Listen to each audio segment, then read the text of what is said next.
जी, welcome back. अच्छा जी, सबको आवाज आ रही है मेरी? Is everyone audible to listen my voice?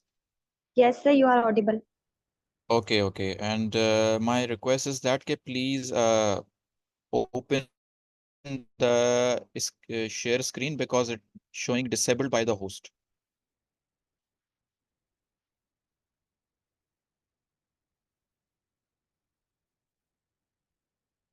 Okay, thank you.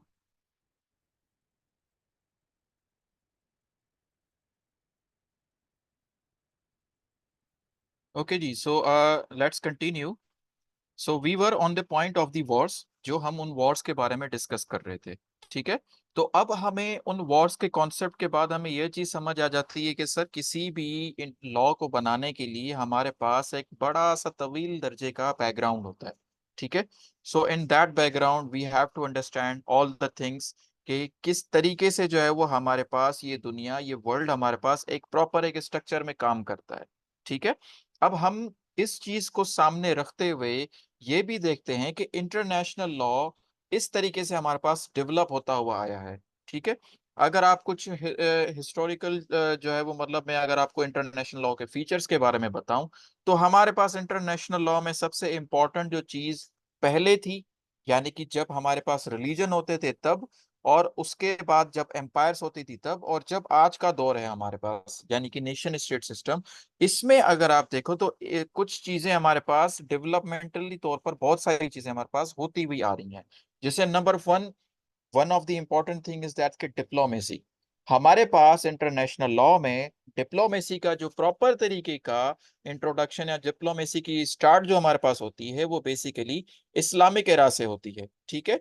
Islamic era में तब, यानी कि जब हमारे पास उस टाइम पे जब रिलीजियस वॉर्स होती थी, तो हम अगर किसी भी जो है वो डिफरेंट रिलीजन को अपने साथ हम मिलाना चाहते थे, या हम उनको अपने साथ तिजारत करने के लिए, खुद से शामिल करने के लिए जब हम उनको उनके पास जाते थे, तो हमारे पास एक प्रॉपर सर्टेन ग्रुप था। तो वो सर्टेन ग्रुप क्या करता था, वो प्रॉपर्ली तौर पर उनके पास जाके हमारे रिलीजन से रिलेटेड उनके पास डिफरेंट तरीके से जो है वो चीजें लेके जाते थे ताकि हम उनके साथ तिजारत कर सकें। इसी तरीके से हमारे पास उस टाइम में हमारे पास जूविश स्कॉलर्स भी थे। ठीक है। जो क्या करते थे, जो प्रॉपरली तौर पर लोगों के पास जाके डिफरेंट गिफ्ट्स लेके जाते थे। उन गिफ्ट्स में वो उनको एक तरीके से ओपन ट्रेड करने की जो है वो मतलब दावत देते थे, इनविटेशन देते थे कि that you should have to join us for a trade, you should have to do trade with us, within that we can build as a stronger economy. ठीक है। उसी तरीके से हमारे पास बहुत हद तक ये डिप्लोमेसी का सेक्टर, ये डिप्लोमेसी की जो चीज है वो हमारे पास चलती हुई आई। सही है। अब हम बात करें बेसिकली कि नेबरिंग स्टेट्स के साथ हमें कैसे रिलेशंस रखने हैं, वो कैसे हमें हमने उनका ख्याल रखना है, वो सारा कॉन्सेप्ट हमें इस्लामिक लॉ ने दिया उस टाइम पे। उस टाइम पे हमारे जो prophet peace be upon him हज़रत मोहम्मद सल्लल्लाहु अलैहि वसल्लम थे, उन्होंने कहा था कि we should have to build a strong relations with our neighbouring states.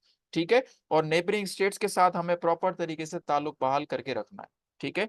तो अगर आप यहाँ पे एक अंडरस्टैंडिंग समझें, एक प्रॉपर तरीके से आप इंटरनेशनल लॉ की डेवलपमेंट को समझें, तो वहां पे हमारे पास ये चीज ये समझाती हुई दिखाई देती है कि इंटरनेशनल लॉ की डेवलपमेंट किन किन एराज और किन किन हिस्ट्री से होते हुए आ रही है। ठीक है। उसी तरीके से अगर आप इंटरनेशनल लॉ के और भी चीजें पे जाओ, जैसे कि जब हमारे पास उस टाइम पे वॉर्स लगी लगा करती थी, तो उन वॉर्स में जब भी कोई स्टेट के बीच में वॉर होती थी तो सिविलियन पॉपुलेशन सबसे ज्यादा इफेक्ट होती थी। ऐसा भी नहीं है कि बिल्कुल मतलब समझ ले कि मिलिट्री हो, अगर किसी स्टेट या अगर किसी भी रिलीजन के अगेंस्ट कोई भी वॉर लग रही है, तो उस टाइम पे उस वॉर में जो शामिल होते थे वो सारे के सारे सिविलियंस होते थे। औरतें, बच्चे, सबके सब उन सिविलियंस जो है वो उनको शामिल किया हुआ होता था। इवन उनके साथ जो है वो बहुत हद तक मिलिट्री एट्रोसिटीज की जाती थी। तो इसको रोकने के लिए भी मतलब बहुत हद तक हमें उस टाइम में ऐसी पीस ट्रीटीज मिलती हैं जिसमें यह कहा जाता है कि सर वॉर में कभी भी औरतों और बच्चों को शामिल ना करो। ठीक है। ऐसे ही आप इसी कॉन्सेप्ट को सामने लेके आए आज के टाइम में हमारे पास क्या है कि हम अगर कहीं पे भी वॉर होती है, आपके सामने यूक्रेन और रशिया की अभी वॉर चल रही है, ठीक है, उसमें हमें प्रॉपर चीज ये भी दिखाई गई है कि एक वॉर जोन डिक्लेयर किया गया है। ठीक है, उसी तरीके से आप इसराइल और फलस्तीन के कॉन्फ्लिक्ट को देखें तो वहां पे बिल्कुल भी किसी किस्म का वॉर जोन डिक्लेयर नहीं किया गया। लेकिन ये हमें चीज बताने वाले कॉन्सेप्ट जो है वो उस टाइम से आता है कि सिविलियंस को आपने वॉर में नहीं रखना। और उसके अलावा जिनेवा कन्वेंशंस भी हमें यहाँ पे दिखाई देती है जो कि एक्टिवली तौर पर यहाँ पे काम करती हैं। लेकिन उस टाइम से रिलेटेड अगर मैं आपको बताऊं तो इस तरीके से हमारे पास इंटरनेशनल लॉ की डेवलपमेंट सामने होती हुई दिखाई देती है। अब यहाँ पे सबसे पहले हम यहाँ पे ये देखते हैं कि हमें डिप्लोमेसी का एरा उस टाइम पे देखने को मिलता है। नेबर्स के साथ हमें रिलेशन एस्टेब्लिश करने चाहिए, ये कॉन्सेप्ट हमें उस टाइम से मिलता है। एंड एज वेल एज हमारे पास बहुत हद तक सारी चीजें ये भी दिखाई देती हैं कि कैसे इंटरनेशनल लॉ एक्टिवली तौर पर उस टाइम पे ये जनरल प्रिंसिपल्स को सामने रखते हुए वॉर को प्रिवेंट करने की कोशिश करता था। ठीक है, अब अगर आज के टाइम पे आप ये देखो तो हमारे पास नेशन स्टेट सिस्टम जब हमारे पास आ गया तो नेशन स्टेट सिस्टम भी हमारे पास दो तरीके की इंटरनेशनल स्ट्रक्चर्स लेके आया। ठीक है, अब ये दो तरीके के इंटरनेशनल स्ट्रक्चर्स आपके उस सब्जेक्ट से बिलोंग करते हैं which is called international relations. If you want to note down कि हमारे पास इंटरनेशनल रिलेशंस में दो बड़ी बहुत इंपॉर्टेंट थ्योरीज आती हैं। ठीक है, जिसमें सबसे पहले इंपॉर्टेंट थ्योरी आती है सर लिबरलिज्म। ठीक है, लिबरलिज्म हम किसको कहते हैं कि जितनी भी स्टेट्स हैं वो सब की सब ये कहती हैं कि आपस में जंग नहीं करो, आपस में वॉर नहीं करो। ठीक है, क्योंकि अगर आप आपस में वॉर करोगे तो उससे किसी का फायदा नहीं है। अगर आपने सरवाइव करना है तो आपस में इकोनॉमिक कॉर्पोरेशन बढ़ाओ, आपस में ट्रीटीज बनाओ, आपस में ट्रेड से रिलेटेड इतना आप चीजों को जो है वो एक्सपेंड करो ताकि वॉर दोबारा हो ही ना सके। हमारे पास इंटरनेशनल रिलेशंस में एक ये थ्योरी जो है वो चलती है विच इज कॉल्ड लिबरलिज्म। ठीक है, लेकिन फिर उस लिबरलिज्म के ओपोनेंट में दूसरी थ्योरी आती है विच इज कॉल्ड रियलिज्म। ठीक है, अब रियलिज्म क्या कहता है? रियलिज्म ये कहता है कि हमारे पास इकोनॉमिक और किसी भी किस्म की जो चीज है ना वो काम की नहीं है। अगर आपने स्ट्रांग रहना है, अगर एक स्टेट ने इस दुनिया में या इस वर्ल्ड में सरवाइव करना है तो खुद को हर तरीके से फिट रखना पड़ेगा। फिट रखना पड़ेगा मतलब कि आपके पास मिलिट्री पावर बहुत ज्यादा होनी चाहिए। आपका प्रॉपरली तौर पर उन स्टेट्स के साथ डिप्लोमेसी और उन स्टेट्स के साथ ताल्लुक करना चाहिए जो आपको सपोर्ट करें जब भी वॉर की सिचुएशन हो। मतलब कि अगर आपने सरवाइव करना है तो आपने या तो वॉर लड़नी है या तो फिर आपने खुद को स्ट्रांग बनाने के लिए हर एक जो है वो मतलब स्टेप लेना है। फिर चाहे आप किसी दूसरी स्टेट के ऊपर जाके कब्जा कर लो, चाहे किसी भी स्टेट में जाके आप जो है वो मतलब इन्वेजन कर लो, चाहे किसी भी स्टेट में जाके आप किसी भी तरीके से अपने आप को मनवाने के लिए, अपने आप को ताकतवर साबित करने के लिए उनके साथ वॉर लड़ो। तो ये हमारे पास एक रियलिज्म की थ्योरी थी। ठीक है, अब आज के दौर में हमारे पास जो दुनिया डिवाइडेड है वो हमारे पास दुनिया डिवाइडेड है दो सिस्टम्स में। ठीक है, एक हम इसको कहते हैं पोलैरिटी। ठीक है, मतलब world is divided in a polar और बाइपोलर। पोलर हम उसको कहते हैं जिसमें हमारे पास सारी की सारी स्टेट्स हैं उनको इक्वालिटी के बेसिस पे हम रखते हैं।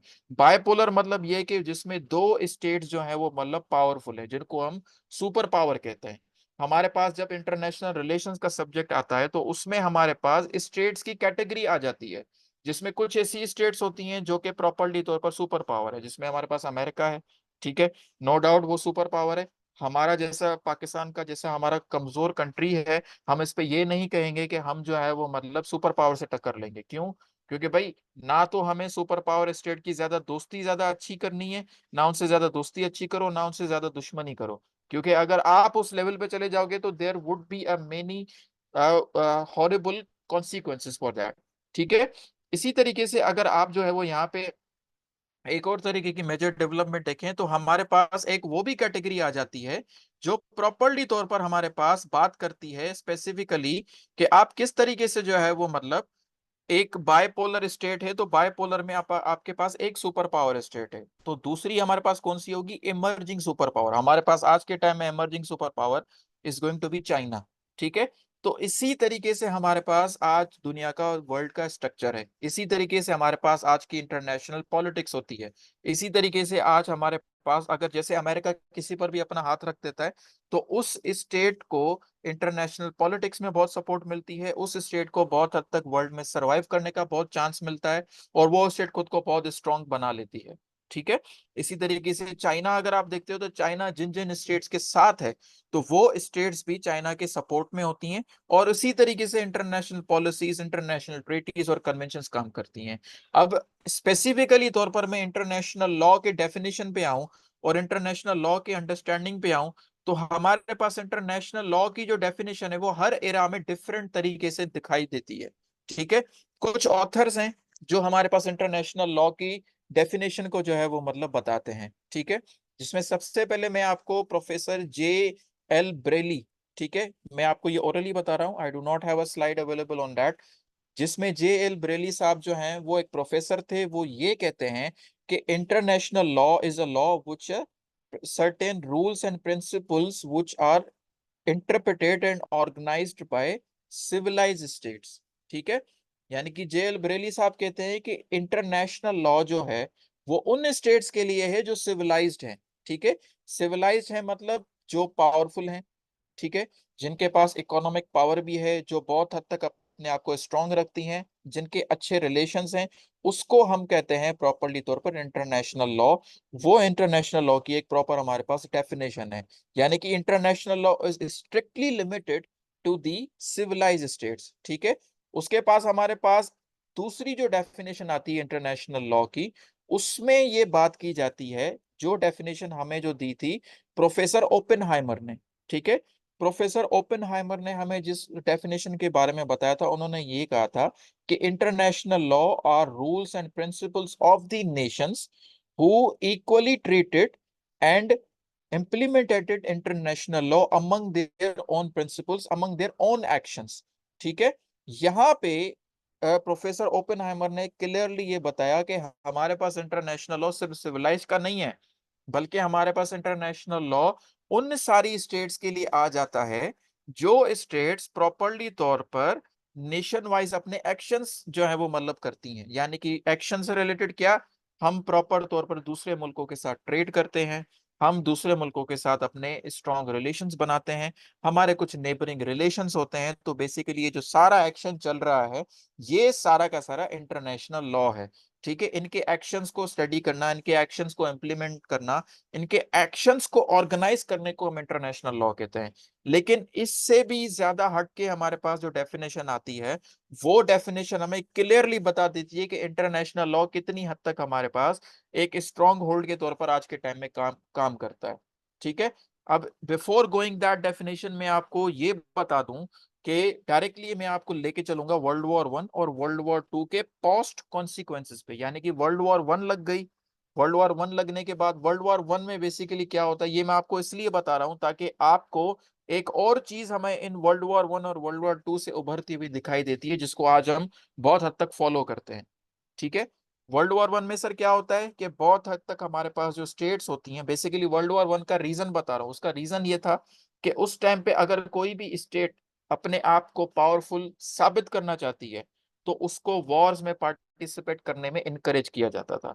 और इसी वजह से बहुत सारी स्टेट्स सीक्रेट डिप्लोमेसी करके अपने जो है वो प्रॉपर तरीके से पैक्ट्स बना लेती थी, प्रॉपर तरीके से अपने प्रॉपर तरीके से वो सारी की सारी चीजें और डिप्लोमेटिक स्ट्रक्चर्स अपने बना लेती थी कि अगर हम पे किसी ने अटैक किया तो मतलब तुम पर अटैक किया।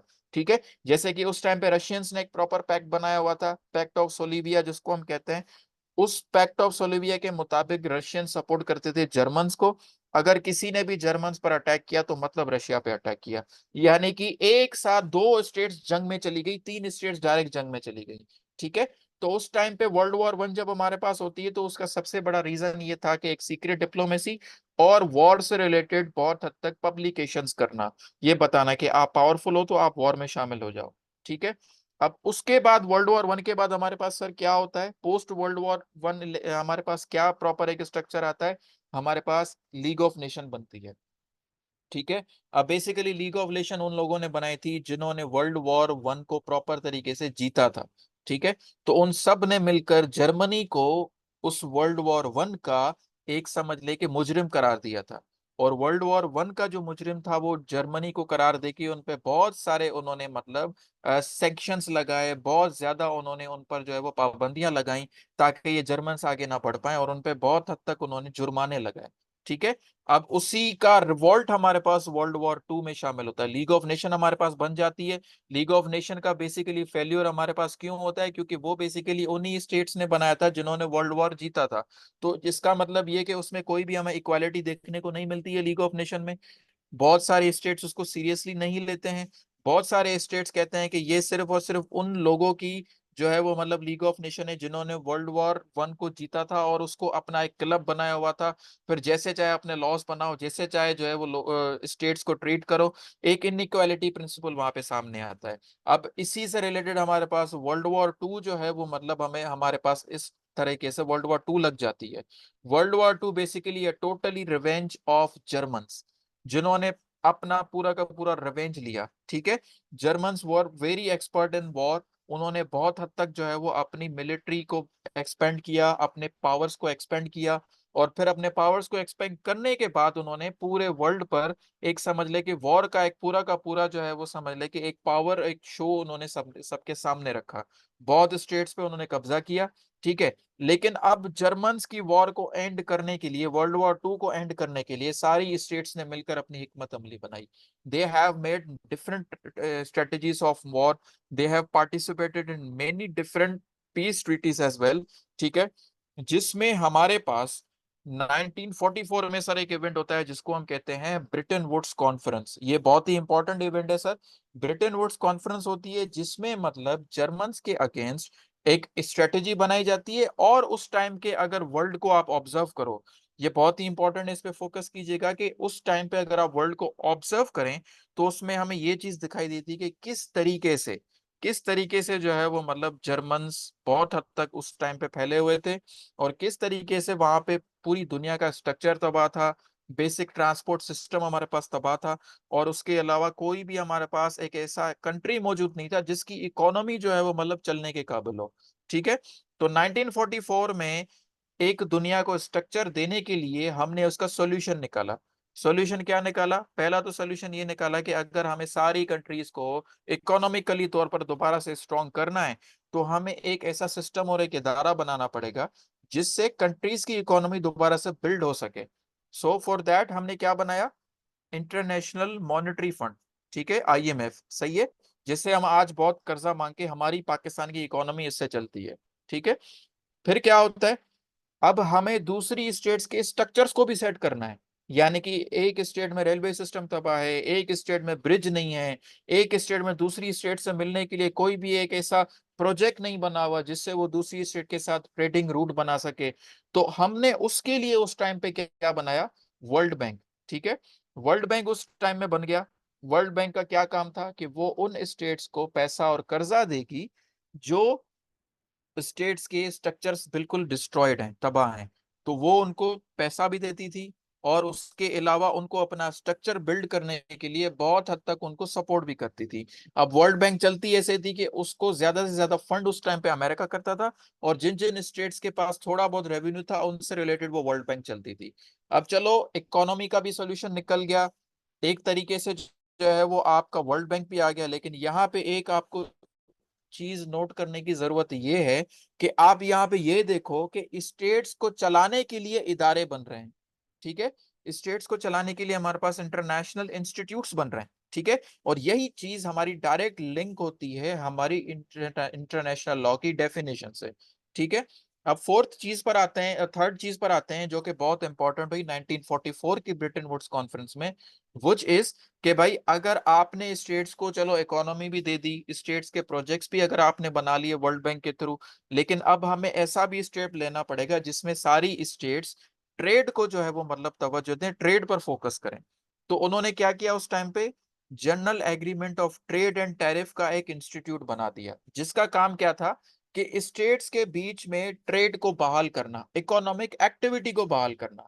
जिससे स्टेट्स का इकोनॉमिक एक्टिविटी बहाल हो गया, स्टेट्स जो है वो दोबारा से आपस में ट्रेडिंग करने लगी। और फिर हमारे पास, अब मैं डायरेक्ट लिंक करता हूं इंटरनेशनल लॉ की डेफिनेशन, जिसको बताया था हमारे पास जेजी स्टार्क ने। ठीक है। जेजी स्टार्क साहब ने कहा कि international law is the definition and rules which where states can handle their affairs, states can organize their actions, states can organize their relations, and also it is well supported balanced structure between the international organizations। ठीक है। अब यहाँ पे उन्होंने ये बताया कि international law जो है वो बेसिकली स्टेट्स के एक्शंस को भी देखता है, लेकिन उसके साथ साथ इंटरनेशनल ऑर्गेनाइजेशंस को भी देखता है। तो यानी कि अब इंटरनेशनल लॉ में हमारे पास इंटरनेशनल इंस्टीट्यूट्स जो थे उनको भी एक रिकॉग्निशन मिल गई। ठीक है, यानी कि वो भी अब बहुत हद तक इंटरनेशनल लॉ से रिलेटेड, इंटरनेशनल ऑर्गेनाइजेशन से रिलेटेड वो काम करते हैं। सही है। अब उसी से रिलेटेड हमारे पास इंटरनेशनल इंस्टीट्यूट जब सामने आ जाते हैं, तो वो इंस्टीट्यूट प्रॉपर मिलकर जो है वो लॉ से रिलेटेड, इंटरनेशनल लॉ से रिलेटेड डिफरेंट प्रोजेक्ट्स और लॉज लेकर आते हैं जिससे वो काम करते हैं। अब come to the direct to the slides. ठीक है। अब इस स्लाइड्स पे हम अगर बात करें, तो हमारे पास यहाँ पे इंटरनेशनल लॉ जो है वो उसकी प्रॉपर तरीके से एक स्ट्रक्चर हमें सामने दिखाई देता है। ठीक है। आप सबको आई गेस नजर आ रहा है स्लाइड्स में?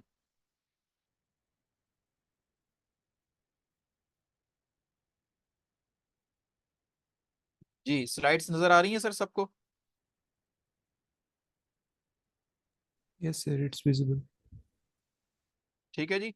फर्स्ट वन, हमारे पास इंटरनेशनल लॉ का प्रॉपर तरीके से एक स्ट्रक्चर सामने आता है। अब जब हमारे पास इंटरनेशनल ऑर्गेनाइजेशंस आ गई, हमारे पास यूनाइटेड नेशंस जब फॉर्म हो गया, तो यूनाइटेड नेशंस के फॉर्म होने के बाद हमारे पास इंटरनेशनल लॉ का ये स्ट्रक्चर सामने आता है, जिसमें इंटरनेशनल लॉ आपका कैसे काम करता है? ट्रीटीज में, कन्वेंशंस में, कोवेनेंट्स हैं, प्रोटोकॉल्स हैं जो ट्रीटीज को बाइंड करते हैं। ठीक है। बिटवीन दी स्टेट्स, टू और मोर स्टेट्स से रिलेटेड वो ट्रीटीज जो है वो बाइंड होती हैं। ठीक है। अब यहाँ पे ट्रीटीज और कन्वेंशंस के बीच में अगर मैं आपको फर्क बताऊं, तो ट्रीटीज बेसिकली क्या करती हैं कि दूसरी स्टेट्स के साथ मिलकर जो है वो मतलब एक एग्रीमेंट साइन करती हैं। कि भाई मिसाल के तौर पर मैं यहाँ पे बात करूं कि अमेरिका और आपका जर्मनी, ठीक है, या अमेरिका और स्पेसिफिकली तौर पर हम आए, तो अमेरिका और सऊदी अरब के बीच में एक ट्रीटी साइन होती है जिसमें यह कहा जाता है कि सऊदी अरब जो है वो, वहां से हमें ऑयल मिला है। ठीक है। अब उस ऑयल को एक्सट्रैक्ट करने के लिए हमें अमेरिका से टेक्नोलॉजी चाहिए। अब वो टेक्नोलॉजी अमेरिका आके अपनी सऊदी अरब में लगाता है और सऊदी अरब से ऑयल एक्सट्रैक्ट करता है, और वही ऑयल जो है वो हमें रिफाइन करके जो है वो अमेरिका पूरी दुनिया भर में सेल करता है, जिसका 50% प्रॉफिट किसके पास जाता है? सऊदी अरब के पास। 50% जो प्रॉफिट है वो अमेरिका के पास आता है। अब ये एक ट्रीटी हो गई जो कि बाइंडिंग इन नेचर हो गई बिटवीन टू स्टेट्स, जिसको हम कहते हैं सर बायलैटरल ट्रीटी। ठीक है। अब अगर हम बात करें कन्वेंशन की, तो कन्वेंशन हम उसको कहते हैं कि यूनाइटेड नेशंस चार्टर के मुताबिक कोई भी इंटरनेशनल लॉ या कोई भी इंटरनेशनल इशू से रिलेटेड हमारे पास कोई भी यूनाइटेड नेशंस एक प्रोपोजिशन लेके आता है। जैसे कि हमारे पास सबसे बड़ा आजकल के टाइम में इशू आता है सर क्लाइमेट चेंज का। ठीक है। अब क्लाइमेट चेंज से रिलेटेड यूनाइटेड नेशंस एक कॉन्फ्रेंस बुलाता है। ठीक है। उसमें डिफरेंट डॉक्यूमेंट्स साइन करवाए जाते हैं, जिसमें यह बोला जाता है कि भाई पाकिस्तान में अगर इतनी फैक्ट्रीज लगी हुई हैं तो उन फैक्ट्रीज को आप बेहतर है कि रिन्यूएबल एनर्जीज पर लेकर आओ। ठीक है।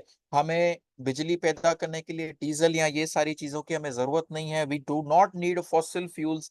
We have to shift our all industries on the basis of renewable energies. Okay, we have to use the cars. We have to stop the air pollution. We have to take measures against the air pollution ताकि हम climate change को control कर सकें. We have to plant many trees. So basically these are the convention. ये सारी चीजें आपके convention में discuss होती हैं, जिसमें ये बताया जाता है कि किस तरीके से जो है वो उस convention में एक स्टेट आपकी प्रॉपर तरीके से जो आपको यूनाइटेड नेशन प्रोपोजिशन देता है, डॉक्यूमेंट देता है, आप उसको साइन करते हो। ठीक है।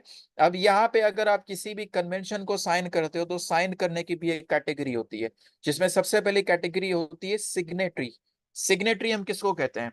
अगर कल कोई पाकिस्तान को यूनाइटेड नेशंस की तरफ से एक कन्वेंशन में पार्टिसिपेट करने के लिए बुलाया जाता है, जिसमें यह बात की जाती है कि भाई पाकिस्तान में आने वाले 5 सालों में 2 बिलियन ट्रीज का प्लांट होना जरूरी है। ठीक है। 2 बिलियन ट्रीज जो है वो मतलब लगनी चाहिए, मतलब एक कन्वेंशन बुलाई जाती है कि क्लाइमेट को कंट्रोल करना है और हमें ट्रीज प्लांट करने हैं।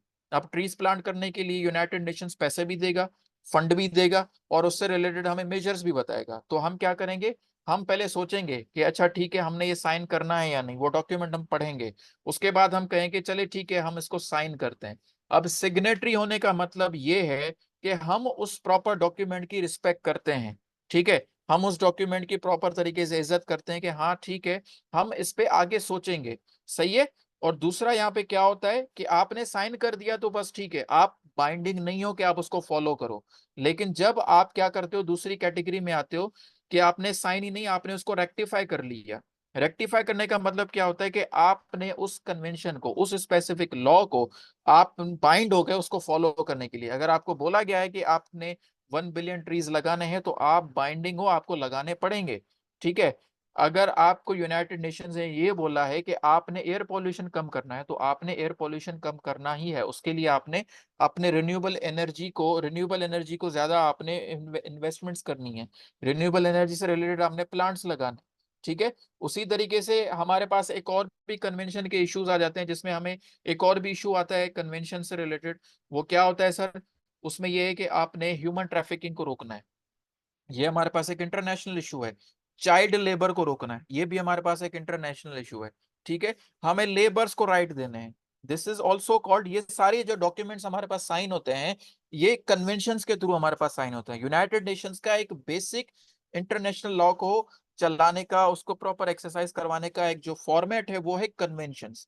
कन्वेंशंस को वो इस तरीके से फॉलो करवाता है। और दूसरे उसके बाद हमारे पास आते हैं कोवेनेंट्स, ठीक है। Convention and covenants basically these are the slightly difference है इनमें।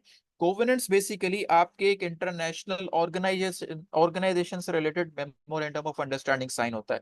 जैसे कि पाकिस्तान में सपोज कोई जंग लगी हुई है और उस जंग से रिलेटेड हमारे पास कोई ह्यूमैनिटेरियन से रिलेटेड हमारे पास कोई ऑर्गेनाइजेशन आती है, हमारे पास आके काम करती है, तो वो जो हमारे पास आके काम करेगी, जैसे कि हमारे पास International Covenant of Red Cross है, वो ह्यूमैनिटेरियन से रिलेटेड हमारे पास पाकिस्तान में काम करती है, ठीक है।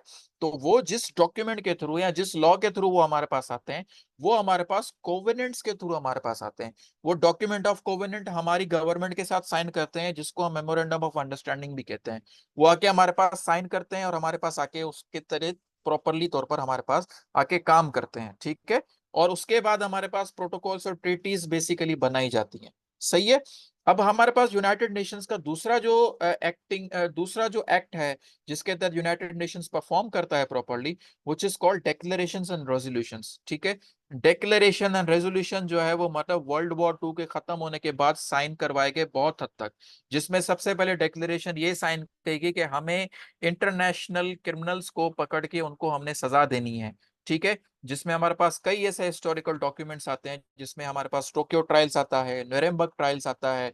हमारे पास बहुत हद तक जो है वो उन इंटरनेशनल क्रिमिनल्स को रोकने के लिए बहुत हद तक हमारे पास ऐसे ट्रायल्स जो है वो मतलब ऑर्गेनाइज किए जाते हैं, ताकि इन वॉर क्रिमिनल्स को रोका जाए, ठीक है।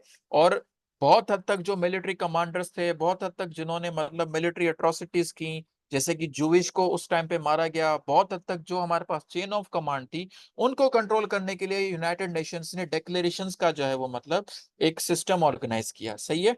डेक्लेरेशंस हमेशा उन्हीं सूरत हालों में जो है वो साइन की जाती है जब या तो वॉर लग के खत्म हो गई हो, या फिर उस वॉर से रिलेटेड हमारे पास जो भी रिपरकशंस हुए हैं, जो भी हमारे पास जो है वो उस टाइम पे डिस्ट्रॉय हुआ है दुनिया, जो भी हमारे पास डिस्ट्रक्शंस हुए हैं, उनको कंट्रोल करने के लिए हम डेक्लेरेशन साइन करवाते हैं। जैसे कि हमारे पास हम केमिकल वेपन्स नहीं बना सकते, ठीक है, ये भी हमें डेक्लेरेशन एक बोली गई थी, वो हमने साइन करनी है, ठीक है। हमें रेजोल्यूशंस जो है वो बताए जाते हैं, ठीक है, ये हमने साइन करने। अब बेसिकली इनका जो फॉर्मेट होता है ये नॉन बाइंडिंग होते हैं, ठीक है। ये नॉन बाइंडिंग स्टेटमेंट्स होती हैं, नॉन बाइंडिंग प्रिंसिपल्स होते हैं, लेकिन स्टेट्स को साइन करना, इनको बाइंडिंग कराने के लिए सिक्योरिटी काउंसिल जो है वो उनको इन पे बाइंड करवाती है।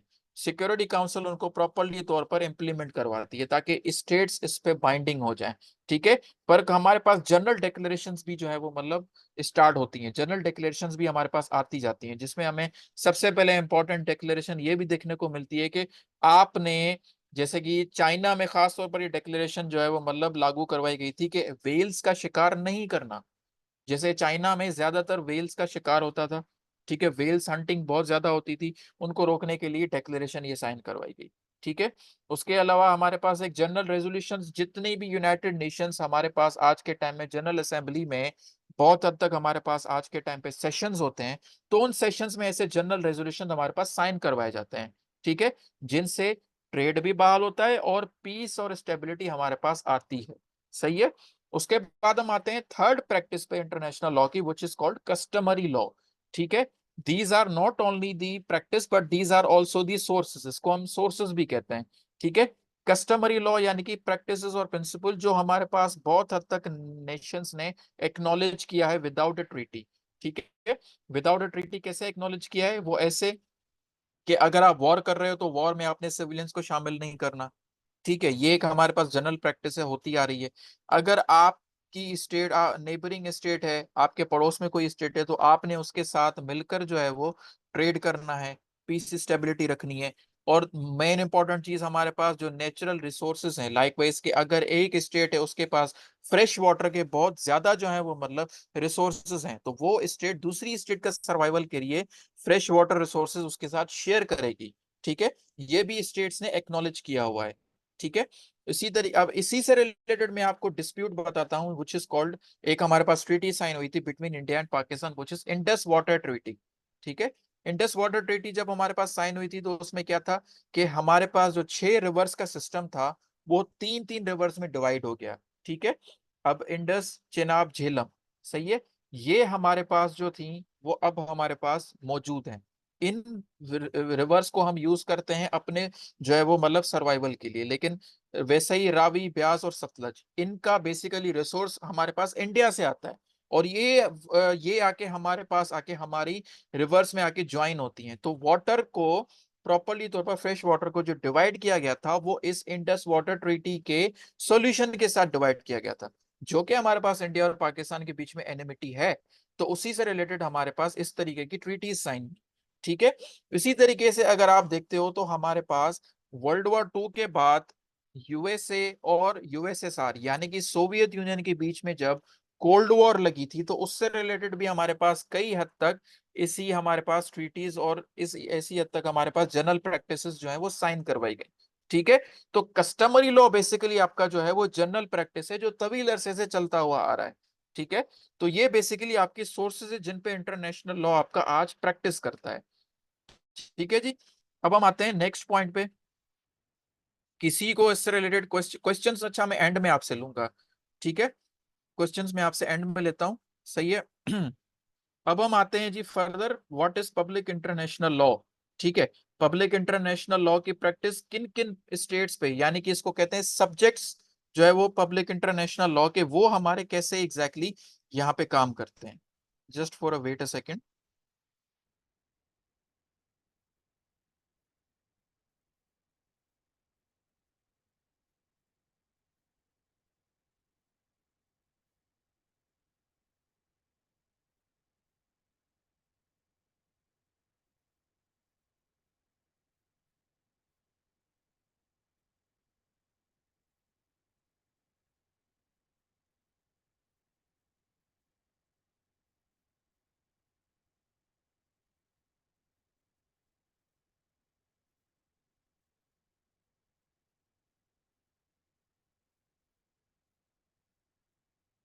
ठीक है जी। हमारे पास अभी सब्जेक्ट्स ऑफ इंटरनेशनल लॉ की अगर हम बात करते हैं तो इंटरनेशनल लॉ के सब्जेक्ट्स हमारे पास क्या होते हैं। ठीक है। इंटरनेशनल लॉ बेसिकली सब्जेक्ट्स हम उनको कहते हैं कि इंटरनेशनल लॉ अप्लाई किन किन पर होता है। ठीक है। तो हमारे पास दो बेसिक जो है वो सेक्टर्स आते हैं इंटरनेशनल लॉ के, which is a state and non state actors. Non state actors में आपकी दो कैटेगरीज आ जाती हैं सर, इंटरनेशनल ऑर्गेनाइजेशंस और इंडिविजुअल्स। अब हम इंडिविजुअल्स किनको कहते हैं, इंटरनेशनल ऑर्गेनाइजेशंस किनको कहते हैं। इंटरनेशनल ऑर्गेनाइजेशंस मैंने आपको पहले ही बताया कि किस तरीके से इंटरनेशनल ऑर्गेनाइजेशंस हमारे पास यूनाइटेड नेशंस के चार्टर का हिस्सा बन के यूनाइटेड नेशंस की सूरत हाल में हमारे पास आके काम करती हैं। लेकिन अगर हम बात करते हैं इंडिविजुअल्स की, तो इंडिविजुअल्स हम उनको कहते हैं जो प्रॉपर अपनी एक स्टेट आज तक नहीं बना पाए। जैसे हमारे पास कुर्दिश हैं, कुर्दिश के पास उनकी प्रॉपर पॉपुलेशन है, उनका गवर्नमेंट सिस्टम भी है, गवर्न करने का भी सिस्टम है, लेकिन उनके पास डेफिनेट जो है वो टेरिटरी नहीं है। उनके पास कोई टेरिटरी नहीं है, इसलिए उनके पास कोई सॉवरेनिटी नहीं है। तो इनको हम कैटेगरीज में लेके आते हैं, व्हिच इज कॉल्ड इंडिविजुअल्स। वो हमारे पास इंडिविजुअल्स की कैटेगरी में आते हैं। ठीक है। इसी तरीके से हमारे पास बहुत हद तक जो है वो और भी एरियाज आते हैं, जैसे कि एक हो गए कुर्दिश। ठीक है। कुर्दिश के बाद हमारे पास वो जो है वो ग्रुप्स जो मर्सिनरी के तौर पर काम करती हैं, जिनको हम आज टेररिस्ट ऑर्गेनाइजेशंस कहते हैं। ठीक है। अब उसमें से एक हमारे पास ऑर्गेनाइजेशन आती है सर, अलकायदा। अलकायदा को किसी एक सूरत में बनाया गया था, लेकिन अलकायदा अभी डिमांड करती है अपने राइट्स की। अब आजकल के टाइम में वो एक टेररिस्ट ऑर्गेनाइजेशन है। ठीक है। इसी तरीके से ब्लैक अमेरिकन, अब ब्लैक अमेरिकन जो अमेरिका में मौजूद हैं, बहुत हद तक उनके राइट्स इन्फ्रिंज किए गए हैं। वो भी अपनी एक इंडिपेंडेंट स्टेट और इंडिपेंडेंट जो है वो कंट्री डिमांड करते हैं। ठीक है। इसी तरीके से सिख हैं, सिख जो है वो उनके राइट्स एक्सप्लॉइट होते हैं इंडिया में। ठीक है। तो वो अपना एक इंडिपेंडेंट प्रोविंस डिमांड करते हैं, वो इसी तरीके से अपना एक इंडिपेंडेंट स्टेट और टेरिटरी डिमांड करते हैं। तो जिनको इंटरनेशनल लॉ में एक कोई कैटेगरी नहीं मिली, उनको हम आज इंडिविजुअल्स कहते हैं। अब ये इंडिविजुअल्स आपके प्रॉपर्ली तौर पर इंटरनेशनल कोर्ट ऑफ जस्टिस में भी जा सकते हैं। यही इंडिविजुअल्स को यूनाइटेड नेशंस अपने हर साल जनरल असेंबली में लेकर आता है और वो अपने राइट्स की बात करते हैं। ठीक है।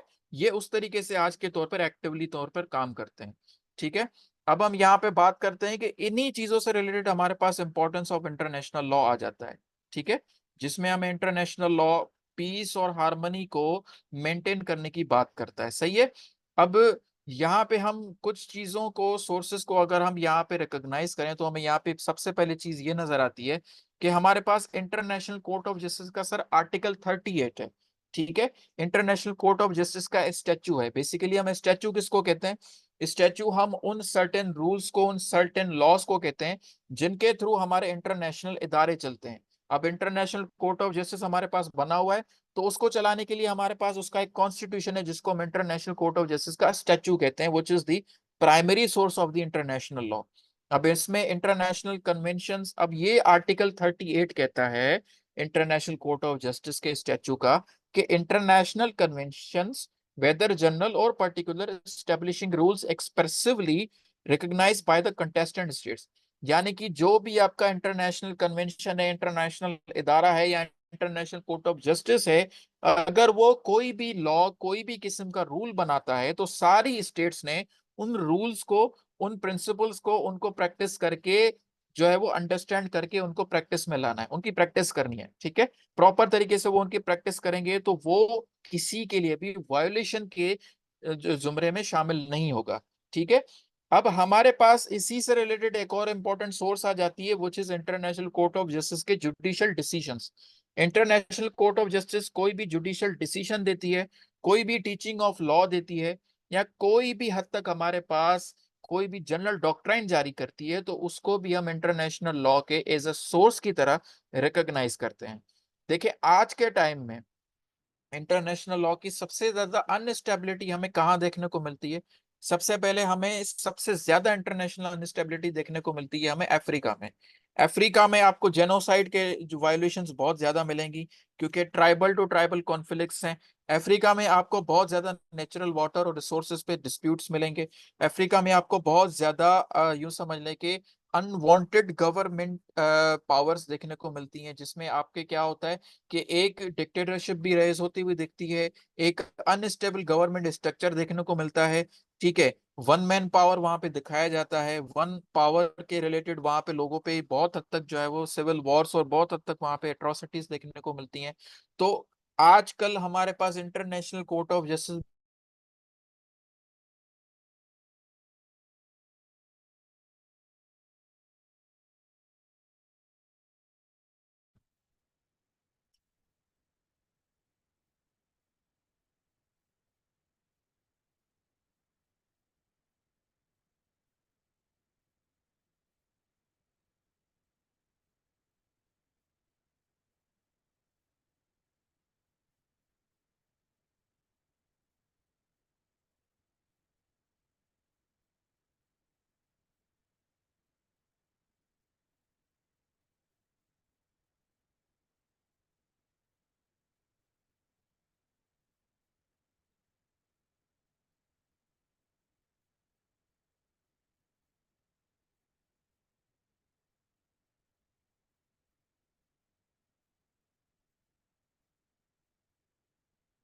जी जी, अस्सलाम वालेकुम। आवाज आ रही है बेटा अभी?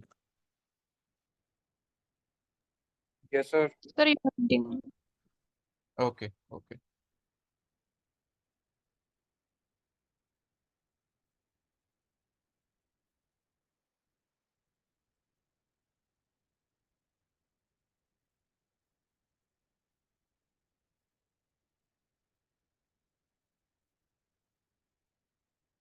ठीक है जी, let me share slide screen. Okay.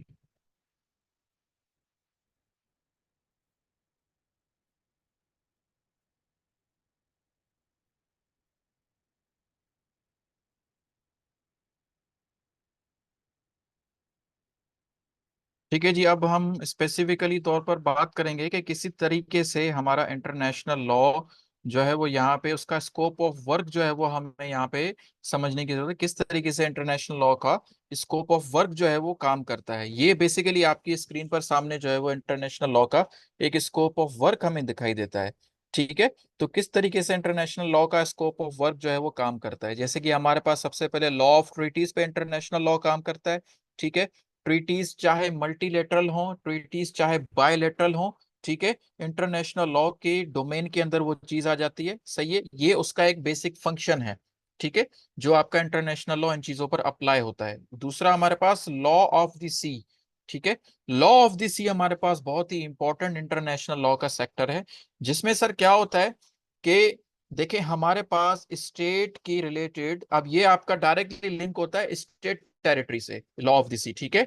अब हमारे पास पहले क्या होता था कि स्टेट के बॉर्डर्स जो हमारे पास डिवाइड होते थे, वो बॉर्डर्स हमारे पास डिवाइड होते थे स्टेट के जमीन के बेसिस पे। ठीक है, कि भाई ये एरिया, जैसे यूनाइटेड नेशंस बना वर्ल्ड वॉर 2 के बाद, यूनाइटेड नेशंस ने क्या किया कि प्रॉपर स्टेट्स जो भी थी उनको बॉर्डर्स जो हैं वो मतलब उन्होंने अपने अपने हिसाब से बॉर्डर बना दिए। विच इज वाई के हमारे पास इसराइल और फलस्तीन का जो कॉन्फ्लिक्ट है वो भी हमारे पास यहाँ से जनरेट होता हुआ दिखता है। उन्होंने इसराइल को बेसिकली प्रॉपर एक बाउंड्री देके फलस्तीन में उनको एक अपना इंडिपेंडेंट एरिया दे दिया कि आप यहाँ पे रह सकते हो, दिस इज द स्टेट।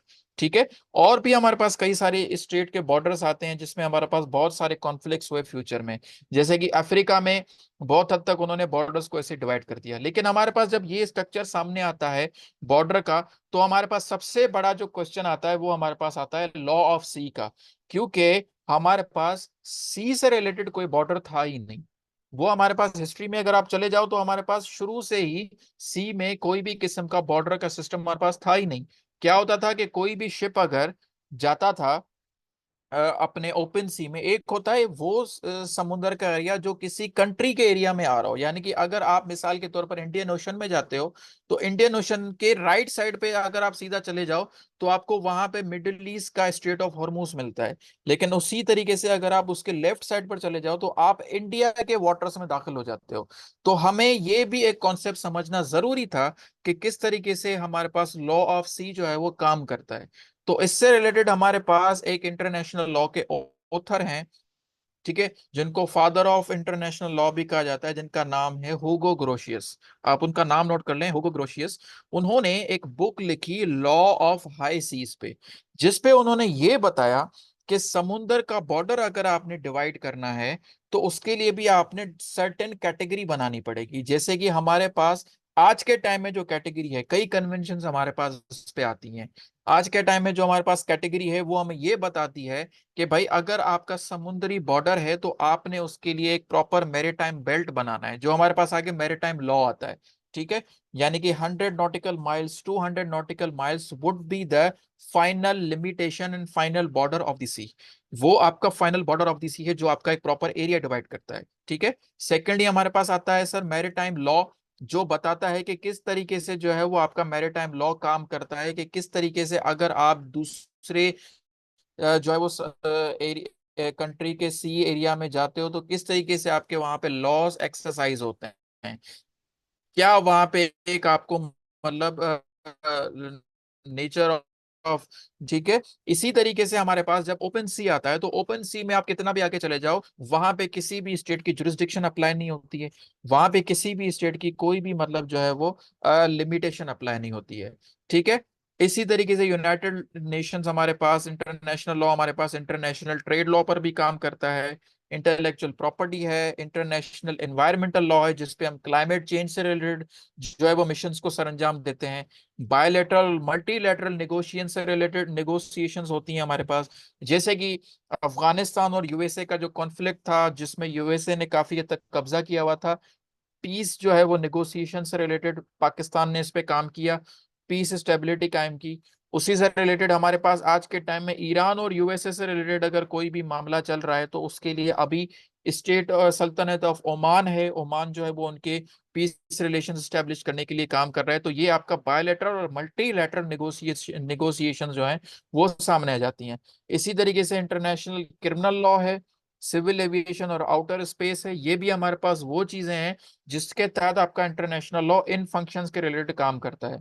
ऐसे ही टेररिज्म है, इंटरनेशनल डिस्प्यूट सेटलमेंट है, ये आपका बेसिकली काम करता है कि किस तरीके से दो स्टेट्स के बीच में आप इंटरनेशनल सेटलमेंट और डिस्प्यूट जो है वो खत्म करके उनके जो है वो लॉस को आप प्रॉपर बना सकते हो। इसी तरीके से इंटरनेशनल ऑर्गेनाइजेशंस हैं और मिलिट्री कॉर्पोरेशन और ह्यूमन राइट्स है। लेकिन इसमें एक और चीज आपकी आती है which is privileges and immunities. Privileges and immunities आपकी जो आती हैं उसके लिए आपकी डिप्लोमेटिक कन्वेंशन साइन की हुई है। जैसे कि हमने यूनाइटेड नेशंस की एक कन्वेंशन है जिसको वियना कन्वेंशन हम कहते हैं, वो वियना कन्वेंशन हमने साइन की हुई है डिप्लोमेटिक रिलेशन से। यानी कि कोई भी डिप्लोमेट हमारा, जैसे कि हमारे पाकिस्तान के सफीर इंडिया में रहते हैं, तो वो प्रोटेक्टेड है वहां पे। क्यों? क्योंकि हमारे पास यूनाइटेड नेशंस की वियना कन्वेंशन है on diplomatic relations which is 1961, जिससे रिलेटेड कोई भी स्टेट दूसरे किसी स्टेट के डिप्लोमेट को हार्म नहीं कर सकती, नुकसान नहीं पहुंचा सकती। ठीक है।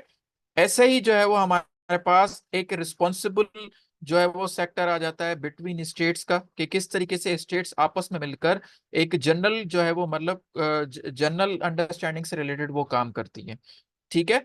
So these are the as far as concern जो हमारे पास आज के general overview of international law का ओवरव्यू था, जिससे रिलेटेड हमने डिस्कस किया। अगर आपको इससे रिलेटेड कोई क्वेश्चन है तो वो क्वेश्चन आप मुझसे अभी पूछ सकते हैं। ठीक है। तो इंशाल्लाह नेक्स्ट सेशन जो हमारा होगा उसमें कोशिश करूंगा कि आपको बी स्पेसिफिक जो है वो चीजें बता के आपको इंटरनेशनल लॉ का एक प्रॉपर जो है वो मैं आपको एक फॉर्मेट दे दूं। ठीक है। अगर आपको इससे रिलेटेड कोई भी क्वेश्चन है तो आप मुझसे जेन्युइनली पूछ सकते हैं। ठीक है। For end of the session, आज के सेशन को हम यहीं पर रखते हैं, क्योंकि जनरली जितना हो सके मैंने सारा आपको ओवरव्यू बता दिया है।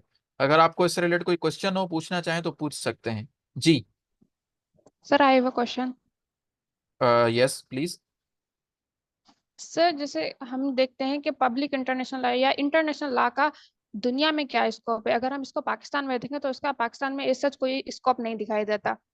अगर हम एज अ लॉ परस्यू करते हैं और आफ्टर दैट हम इस फील्ड में आते हैं तो हमारे पास एक जर्नल नॉर्म्स या कॉन्सेप्ट बना हुआ है, या हमें क्रिमिनल साइड जाना है या हमें सिविल साइड जाना है। और इवन कि हमारे लॉ के सब्जेक्ट में अब पाकिस्तान में जो है इंटरनेशनल लॉ के सब्जेक्ट को है वो स्किप किया जाता है। तो क्या इंटरनेशनल लेवल पे, वर्ल्ड लेवल पे भी इंटरनेशनल लॉ को इस तरह ही जो है निगलेक्ट किया जाता है? देखें, to answer to your question, देखें इंटरनेशनल लॉ में हमारे पास एक चैप्टर आता है जिसको हम कहते हैं difference between international law and municipal law. हमारे पास इसमें थ्योरीज हैं। ठीक है। तो आपका जो जवाब, आपके क्वेश्चन का जो जवाब है वो यहाँ से मिलता है कि देखिए इंटरनेशनल लॉ में हमारे पास दो बड़ी अहम थ्योरीज हैं, जिसमें एक थ्योरी आती है वो जिसको वो स्टेट्स जो इंटरनेशनल लॉ को डुअल नेचर के तौर पर एक्सेप्ट करती हैं। ठीक है। एक वो थ्योरी आती है जिसको हम कहते हैं मोनिज्म। अब एक जो थ्योरी है हमारे पास डुअल नेचर की, वो हम जो बात करती है वो ये है कि इंटरनेशनल लॉ को वो डिफरेंट रखते हैं अपने डोमेस्टिक लॉ से। पाकिस्तान जो इंटरनेशनल लॉ को एक्सेप्ट करता है वो बेसिकली डुअल नेचर के तौर पर एक्सेप्ट करता है, जिसको हम कहते हैं dual nature of acceptance of theory. जिसमें पाकिस्तान क्या करता है कि पहले अपने लॉ को जो है वो मतलब यहाँ पे सामने रखता है, अपने कॉन्स्टिट्यूशन को सामने रखता है। पाकिस्तान ये कहता है कि इंटरनेशनल लॉ जो है वो एक डिफरेंट नेचर ऑफ स्कोप है, एक डिफरेंट लॉ है। ठीक है। हम उस उनके लॉस को, उनकी थ्योरीज को सेकेंडरी प्राइमरी ऑफ सोर्स रखते हैं। ठीक है। क्योंकि हमारे लिए, पाकिस्तान के लिए इंपॉर्टेंट है उनका अपना इंटरनेशनल लॉ, सॉरी उनका अपना कॉन्स्टिट्यूशनल लॉ। ठीक है। तो कॉन्स्टिट्यूशन को सामने रखते हुए पाकिस्तान पहले अपने पूरे स्टेट की मशीनरी को संभालता है, अपने पूरे स्टेट के लॉस को संभालता है। ठीक है। उसके बाद पाकिस्तान जो है वो यूनाइटेड नेशन से रिलेटेड जो है वो मतलब जितनी भी उनकी सारी कन्वेंशंस आती हैं, जितनी भी उनके प्रॉपर तरीके से काम करने के रिलेटेड लॉज आते हैं, तो फिर पाकिस्तान उनको देखता है। लेकिन अगर इसी पे ही आप देखो तो हमारे पास एक और थ्योरी आती है जिसको हम कहते हैं मोनिज्म। ठीक है। मोनिज्म वो स्टेट्स हैं जो इस थ्योरी को मानती है। जैसे यूनाइटेड नेशंस जो है वो इंटरनेशनल लॉ को एज अ मोनिज्म की थ्योरी पे मानता है। यूनाइटेड नेशंस इंटरनेशनल लॉ को अपना कॉन्स्टिट्यूशन का हिस्सा बनाता है। जब भी यूनाइटेड नेशंस में कोई भी जब बात की जाती है तो यूनाइटेड नेशंस बहुत सारी स्टेट्स को ग्लोबली तौर पर फंड करता है। ठीक है, यूक्रेन को भी वो फंड करता है। बहुत सारी स्टेट्स हैं जहां पे वॉर चलती है तो इंटरनेशनली तौर पर यूनाइटेड नेशंस उनको फंड कर रहा होता है। ठीक है, जैसे कि पाकिस्तान को ही देख लो कि कश्मीर से रिलेटेड जब हमारे पास जब तक वॉर चल रही थी तो पाकिस्तान को यूनाइटेड नेशन फंड कर रहा था। ठीक है, इसी ताकि हम उस वॉर स्टेट ऑफ वॉर में है तो हमें एज अ रिस्पॉन्सिबिलिटी के तौर पर यूनाइटेड नेशंस हमें लेकर चल रहा था। तो यूनाइटेड नेशंस मोनिज्म की थ्योरी पे चलता है, वो इंटरनेशनल लॉ को अपना कॉन्स्टिट्यूशन मान के चलता है। इसी तरीके से जितने भी यूरोपियन ममालिक हैं वो भी इंटरनेशनल लॉ को प्रॉपर तौर पर अपना एक कॉन्स्टिट्यूशन का हिस्सा बनाकर चलते हैं। एंड थर्डली हमारे पास जैसे यूनाइटेड किंगडम है, वो भी अभी यूनाइटेड नेशंस और यूरोपियन नेशन से अभी वो अलग हो गया है, लेकिन वो भी अपने कॉन्स्टिट्यूशन को इंटरनेशनल लॉ का हिस्सा समझता है, इंटरनेशनल लॉ को अपना कॉन्स्टिट्यूशन का हिस्सा बनाकर चलता है।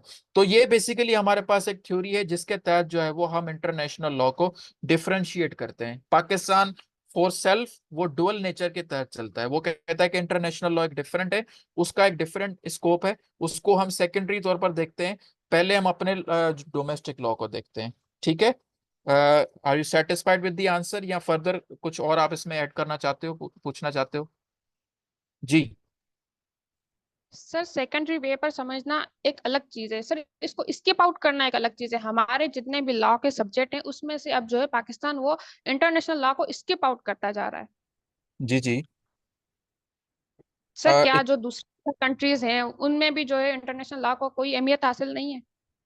नहीं, ऐसा नहीं है। देखें, इंटरनेशनल लॉ को बाकी कंट्रीज में अच्छे तरह से अहमियत हासिल है, लेकिन वो तभी अहमियत हासिल है जब वो स्टेट उस लॉ को अपने तरीके से देखें, प्रैक्टिस किस तरीके से करते हैं। ठीक है, अब वही मैं आपको चीज बताऊं कि जैसे कि आप यूनाइटेड किंगडम का एग्जांपल ले लें या किसी भी यूरोपियन कंट्री का एग्जांपल ले लें, क्योंकि वहां पे इंटरनेशनली तौर पर पॉलिसीज ज्यादा बनी हुई हैं, उनका इंटरनेशनल ट्रेड ज्यादा है। बेसिकली पाकिस्तान इसीलिए ज्यादा इंटरनेशनल लॉ की तरफ ज्यादा इस टाइम पे इसलिए वो प्रैक्टिस नहीं कर पा रहा है, या यूं आप समझ ले कि स्किप आउट इसको नहीं कहेंगे, लेकिन इसको हम ये कहेंगे कि इंटरनेशनल लॉ की प्रैक्टिस इतनी पाकिस्तान में इसलिए नहीं है क्योंकि पाकिस्तान का जो ट्रेड है वो उतना ज्यादा अच्छा नहीं है। ठीक है, पाकिस्तान की जो इंटरनेशनल पॉलिसीज हैं दूसरी स्टेट के साथ, जो उसके फॉरेन रिलेशंस हैं, वो उतने ज्यादा अच्छे नहीं है। इस वजह से पाकिस्तान इंटरनेशनल लॉ की प्रैक्टिस में बहुत वीक है।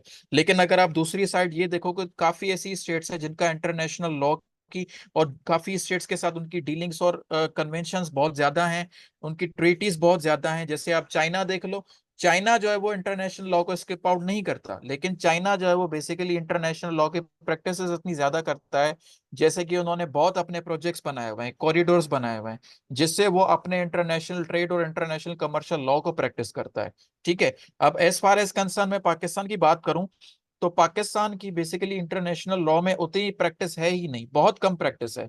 हम ज्यादा से ज्यादा इंटरनेशनल कोर्ट ऑफ जस्टिस में भी लास्ट टाइम अगर हम गए थे तो हम कुलभूषण जाधव के केस के लिए गए थे।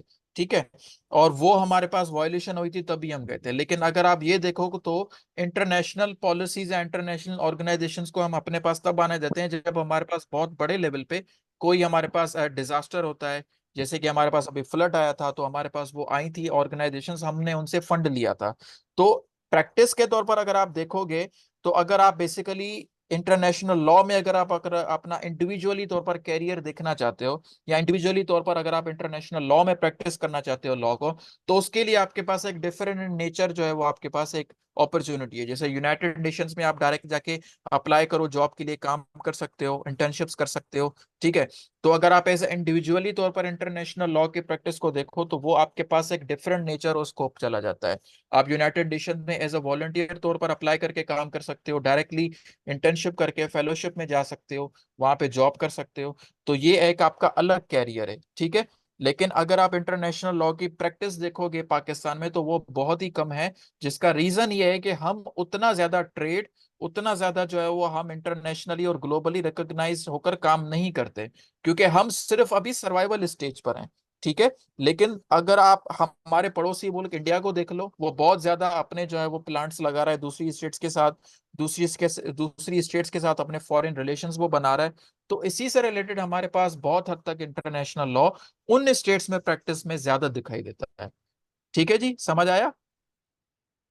सर हम ये समझ सकते हैं कि हम पाकिस्तान में इंटरनेशनल लॉ की प्रैक्टिस सिर्फ लोन लेने के लिए इस्तेमाल होती है, वैसे इस सच कोई प्रैक्टिस नहीं है। अगर जैसे हम एग्जैक्टली दूसरे कंट्री में, फॉर एग्जांपल कनाडा में जो है इमिग्रेशन के लॉज वगैरह का बड़ा स्कोप है, यूके में जो है कॉर्पोरेट लॉ का बड़ा स्कोप है, तो पाकिस्तान में तो वैसे भी इंटरनेशनल लॉ का कोई स्कोप नहीं है। अगर हम as a future career international law में जाना चाहें तो किस कंट्री में जो इंटरनेशनल लॉ में एलएलएम का ज्यादा स्कोप है और करियर है? देखें, इंटरनेशनल लॉ के लिए अगर आप इंटरनेशनल लॉ में फ्यूचर अपना देखते हो या इंटरनेशनल लॉ में अगर आप अपना करियर बनाना चाहते हो, तो as far as questioning to this answer to this question के मैं सजेस्ट करूंगा दो कैटेगरीज हैं इसमें। पहली कैटेगरी आपके पास ये है कि अगर आप इंटरनेशनल लॉ में अपना करियर बनाना चाहते हो तो आपके पास पहला रूट होता है कि आप इंटरनेशनली तौर पर स्कॉलरशिप्स में जाओ, स्कॉलरशिप्स के तहत आप एलएलएम करो। ठीक है, अब हमारे पास स्कॉलरशिप्स, मल्टीपल स्कॉलरशिप्स आती हैं जिसमें आपके पास सबसे अच्छी स्कॉलरशिप जो आती है जिसको आप इजीली जो है वो मतलब आप उस पे जा सकते हो, जिसमें मैंने भी अप्लाई किया था लेकिन मेरा उसमें वेटिंग लिस्ट में आया था। ठीक है, मैं हुआ नहीं था, लेकिन इटली की स्कॉलरशिप में मेरा हो गया। ठीक है, अब मैं आपको इसमें बताऊं कि आपकी सबसे पहले जो स्कॉलरशिप आती है वो आती है एरास्मस मंडस, जो कि आपकी आती है यूरोपियन यूनियन की तरफ से। यूरोपियन यूनियन जो है वो इस एरास्मस मंडस को फंड करती है। उसमें आपको दो कैटेगरीज के कोर्सेज मिलते हैं, which is European masters in law and ethics. पहला जो है वो आपका एलएलएम होता है इस कैटेगरी में। दूसरा आपका जो एलएलएम होता है वो आपका होता है international law of peace, development, conflict studies. ठीक है, अब बेसिकली वो स्कॉलरशिप होती है जो जिसमें आपके 2 साल का ये आपका स्टडी पीरियड होता है। इसमें आप एक एक सेमेस्टर डिफरेंट डिफरेंट यूनिवर्सिटी में पढ़ोगे। ठीक है, अगर आप international law of global piece and development के कोर्स में जाते हो, उसका आपका स्टार्ट होता है वो आपका स्कॉटलैंड की ग्लासगो यूनिवर्सिटी में। आप 6 महीने वहां पे पढ़ोगे, उसके पास कुछ महीने आप जो है वो जर्मनी में पढ़ोगे, फिर कुछ महीने आप ब्रसल्स में पढ़ोगे। तो ये आपकी एक स्कॉलरशिप है जिसमें आपको मंथली तौर पर वो फंड करते हैं। अब इसमें आप अप्लाई कैसे करोगे? आप यूरोपियन यूनियन की वेबसाइट पे जाओ, एरास्मस मंडस की वेबसाइट पे जाओ, उसमें आपके पास आइल्ट्स होना चाहिए, आपके पास जो है वो प्रॉपर उसमें मोटिवेशनल लेटर आपको लिखना पड़ता है, आपको अपना पूरा करियर बताना पड़ता है कि आपको अगर ये स्कॉलरशिप मिल गई तो आप किस तरीके से उसमें आगे जाके आप काम करोगे। ठीक है, तो ये भी आपका बहुत हद तक जो है वो एक अच्छा करियर बनाने का तरीका है। उसके अलावा आप दूसरी जो स्कॉलरशिप्स आती हैं उनमें भी आप अप्लाई कर सकते हो। जैसे कि आपके पास फुल ब्राइट स्कॉलरशिप आती है यूएसए की, उसमें आप डायरेक्टली अप्लाई कर सकते हैं जी, इंटरनेशनल लॉ पढ़ने के लिए। और दूसरी आपके पास अहम कैटेगरी आती है, अगर आप स्कॉलरशिप्स के साइड नहीं जा सकते तो आप यूनाइटेड नेशंस में डायरेक्ट आप जॉब में अप्लाई करो, या जो इंटर्नशिप्स आती हैं उनमें आप अप्लाई करो। ठीक है, आप उनमें अप्लाई करोगे तो उससे क्या होगा कि आप प्रॉपर तरीके से जो है वो यूनाइटेड नेशंस में रहकर आप इंटरनेशनल स्कॉलरशिप्स में जा सकते हो, उनमें जाकर आप इंटरनेशनली तौर पर अपना कैरियर एस्टेब्लिश कर सकते हो। ठीक है, यूनाइटेड नेशंस की जॉब्स आपके पास बहुत हद तक जो है वो अवेलेबल होती हैं। अगर आप कहेंगे तो मैं वो लिंक भी शेयर कर दूंगा जिसमें जो है आप यूनाइटेड नेशंस अपॉर्चुनिटीज के तहत आप वहां पे जॉब हंट कर सकते हो, जॉब कर सकते हो। ठीक है, तो ये भी आपके पास एक कैटेगरी है जिसमें आप जाके अपना कैरियर परसू कर सकते हो। ठीक है, और उसके अलावा आपके पास दाद स्कॉलरशिप्स है, जर्मनी की स्कॉलरशिप होती है जिसमें आपको फुली फंडेड जो है वो intellectual property, international law and governance पढ़ने का मौका मिलता है। दाद स्कॉलरशिप भी आपको उसमें मिलती है। स्वीडन की स्कॉलरशिप्स आपको उसमें मिलती हैं। ठीक है, स्वीडन स्टडी अब्रॉड की एक वेबसाइट है, आप उसमें अप्लाई करें। ऑस्ट्रिया की आपके पास स्कॉलरशिप आती है, grants.aid पे आपके पास ये एक वेबसाइट है जिसमें आपको ऑस्ट्रिया में स्कॉलरशिप पे पढ़ने का मौका मिलता है। ठीक है, तो ये एक डिफरेंट कैटेगरीज हैं जिनमें आप अप्लाई कर सकते हो। ठीक है, क्योंकि इंटरनेशनली तौर पर आपके पास बहुत ज्यादा कैरियर है जहां पे आप अप्लाई कर सकते हो। जैसे कि अगर आप जैसे कि मैंने अप्लाई किया था इटली में, जैसे मैं अभी यूरोपियन स्टडीज जो है वो स्टडी परसू कर रहा हूँ, तो उसमें मैं इंटरनेशनल ऑर्गेनाइजेशंस और उनकी इकोनॉमिक्स एंड लॉ को मैं पढ़ता हूँ। ठीक है, कि किस तरीके से इंटरनेशनल लॉ एंड इकोनॉमिक्स जो है वो आपका काम करता है पूरे यूरोप में। तो ये एक दूसरा सेक्टर है जिसमें आप प्रॉपर तौर पर स्टडी करके पढ़ते हो। ठीक है जी। सर अगर हम यूके में देखें तो यूके में किस सब्जेक्ट का ज्यादा स्कोप है लॉ से रिलेटेड? देखें, यूके में आपको बहुत हद तक जो है वो इंटरनेशनल कॉर्पोरेट लॉ आपको वहाँ पे मिलता है यूके में, और इंटरनेशनल इमिग्रेशन लॉ भी आपको यूके में बहुत ज्यादा मिलता है। वहाँ पे आप यूके में उनकी प्रैक्टिस ज्यादा है, लेकिन corporate law, intellectual property law और आपका international law related to human rights and immigration, ठीक है, इनका ज्यादा आपको स्कोप यूके में मिलता है। लेकिन बेस्ड ऑन दैट कि आप यूके में, अगर ऑनेस्टली बताऊं, आप यूके में एलएलएम करने जाते हो, तो वो एलएलएम आपका तभी काम करे जब आप एजुकेशनल साइड पे जाना चाहो। मिसाल के तौर पर, आप अगर आप एलएलएम इसलिए कर रहे हो, ठीक है, अब वो उसका इतना नहीं है। आप यूके में एलएलएम करना ऐसा है कि आप एलएलएम करके वापस पाकिस्तान में आते हो, तो फिर आपको क्या मिलता है कि आप किसी ना किसी यूनिवर्सिटी में या तो लेक्चरर लग जाओगे, या फिर आपकी थोड़ी सी लॉ की प्रैक्टिस अच्छी हो जाएगी, ठीक है। लेकिन अगर आप यूके में अपना लॉन्ग टर्म कैरियर प्लान करते हो, तो मैं सजेस्ट ये करता हूँ कि आप सॉलिसिटर के कोर्स में डायरेक्टली एडमिशन लो, ठीक है। सॉलिसिटर का कोर्स क्या होता है कि आप डायरेक्टली उसमें इन्वॉल्व हो जाते हो, उसमें आप अप्लाई करो, यूनिवर्सिटी ऑफ लॉ है, और कई ऐसी यूनिवर्सिटीज हैं जो आपको इस लाइसेंस के रूट के थ्रू जो है वो आपको कोर्स करवाती हैं। सॉलिसिटर का आप एग्जाम दो। एग्जाम देने के बाद पहले आपको क्या करना होता है, जीडीएल करना होता है, ग्रेजुएट डिप्लोमा ऑफ लॉ, ठीक है। ये 6 महीने का कोर्स है। उस 6 महीने के कोर्स में आपकी जो डिग्री है वो मतलब यूके से रिलेटेड आपकी जो है वो प्रॉपर तौर पर रिकॉग्नाइज हो जाती है। आपको इस कोर्स का टेस्ट देना होता है। उसके बाद आप चले जाओ सॉलिसिटर के कोर्स में। सॉलिसिटर के कोर्स में आपने एडमिशन लिया, उसकी आप तैयारी करो, आपको प्रॉपर तौर पर उसका जो है वो टेस्ट देना पड़ेगा। जब आपने सॉलिसिटर की जो है वो उसके एग्जामिनेशन का टेस्ट दे दिया, आपको सॉलिसिटर का एक लाइसेंस मिल जाता है। और फिर आपको सॉलिसिटर का ही एक जो है वो मतलब 6 महीने का पीरियड होता है इंटर्नशिप का, जो आपको यूके में इंटर्नशिप करनी होती है। फिर आपको जब वो लाइसेंस मिल जाता है, आप किसी फर्म के साथ अटैच होकर आप काम करते हो। उसके बाद अगर आप फर्दर, एक ये रूट है सॉलिसिटर वाला, दूसरा रूट आता है आपका बैरिस्टर वाला, ठीक है, जिसमें पहले आपको जीडीएल करना पड़ेगा। जीडीएल करने के बाद आपने बार प्रैक्टिस कोर्स का जो है वो आपने एग्जाम देना है। और आपने जब बार प्रैक्टिस कोर्स का एग्जाम दे दिया, तो ये सारा का सारा आपका बार ऑफ लॉ का एक मॉड्यूल है, वो आपको पूरा मॉड्यूल पूरा करना पड़ता है, ठीक है।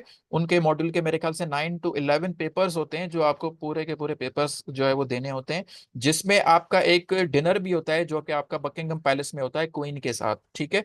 तो वो डिनर भी बेसिकली आपका एक पार्ट ऑफ द एग्जामिनेशन होता है।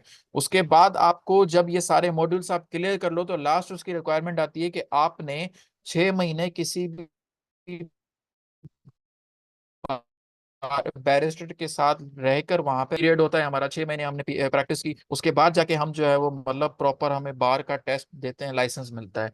तो ऐसे ही बैरिस्टर बनने के लिए भी आपको 6 महीने की वो प्रैक्टिस करना जरूरी है, फिर जाके आपका लाइसेंस जो है वो वहां पे एक्टिव होता है, ठीक है। तो दूसरा रूट आपको यूके में अपना कैरियर एस्टेब्लिश करने का ये है कि आप बारड लॉ के तहत आओ। बाकी एज फार एज कंसर्न, अगर आप एलएलएम के लिए आते हो, तो एलएलएम के लिए आपको स्टूडेंट वीजा आसानी से मिल जाता है। लेकिन वो डिपेंड आपको ये करता है कि आप एलएलएम करके वहीं पे ही यूके में प्रैक्टिस करना चाहते हो, तो प्रैक्टिस का ये जो है वो मतलब आपका रूट नहीं है, ठीक है।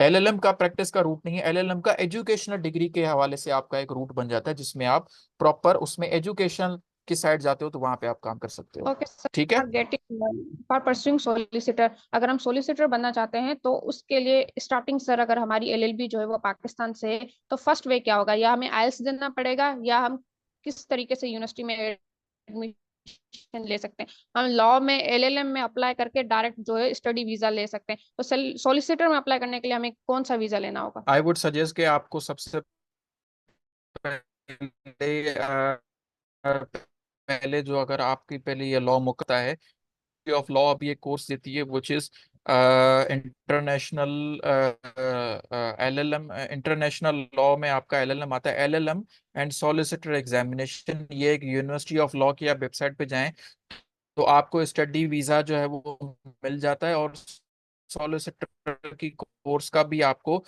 एलएलएम के साथ ही जो है वो link mill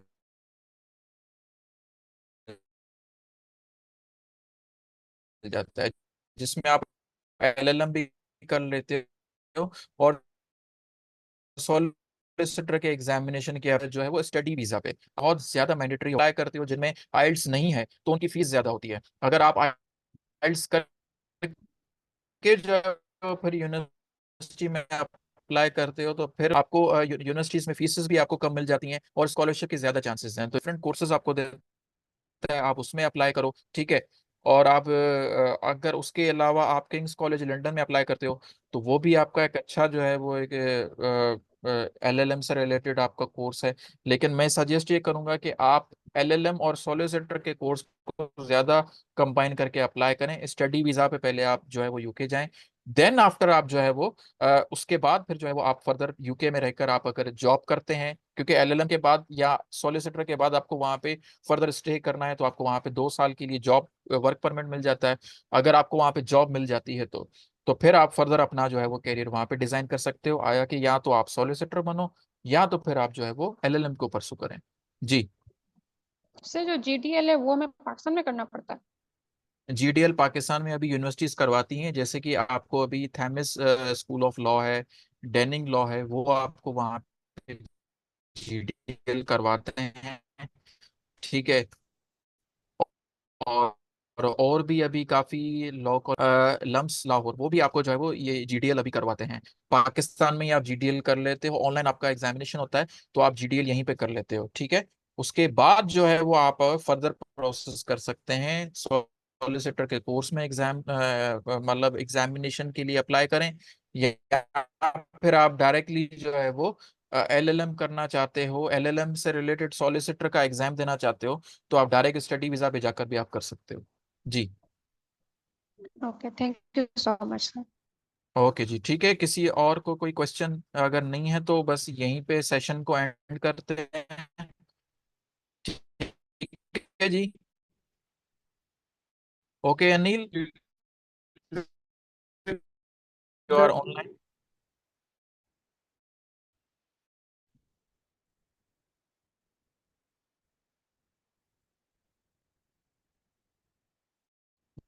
ji, I would try कि आई शुड, मैं जल्दी अवेलेबल इंशाल्लाह हो गया तो इंशाल्लाह नेक्स्ट सेशन में हम ऑनलाइन हो जाएंगे, ठीक है जी। टिल देन अल्लाह हाफिज।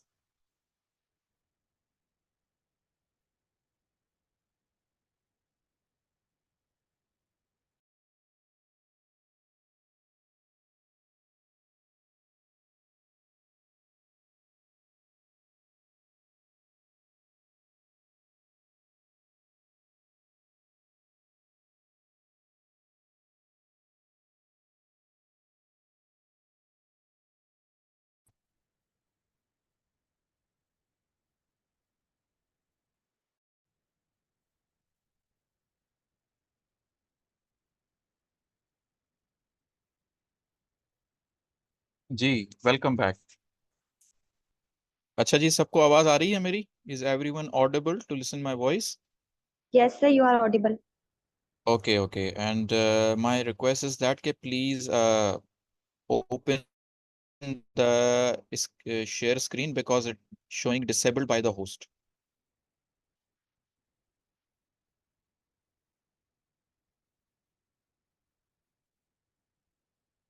Okay, thank you.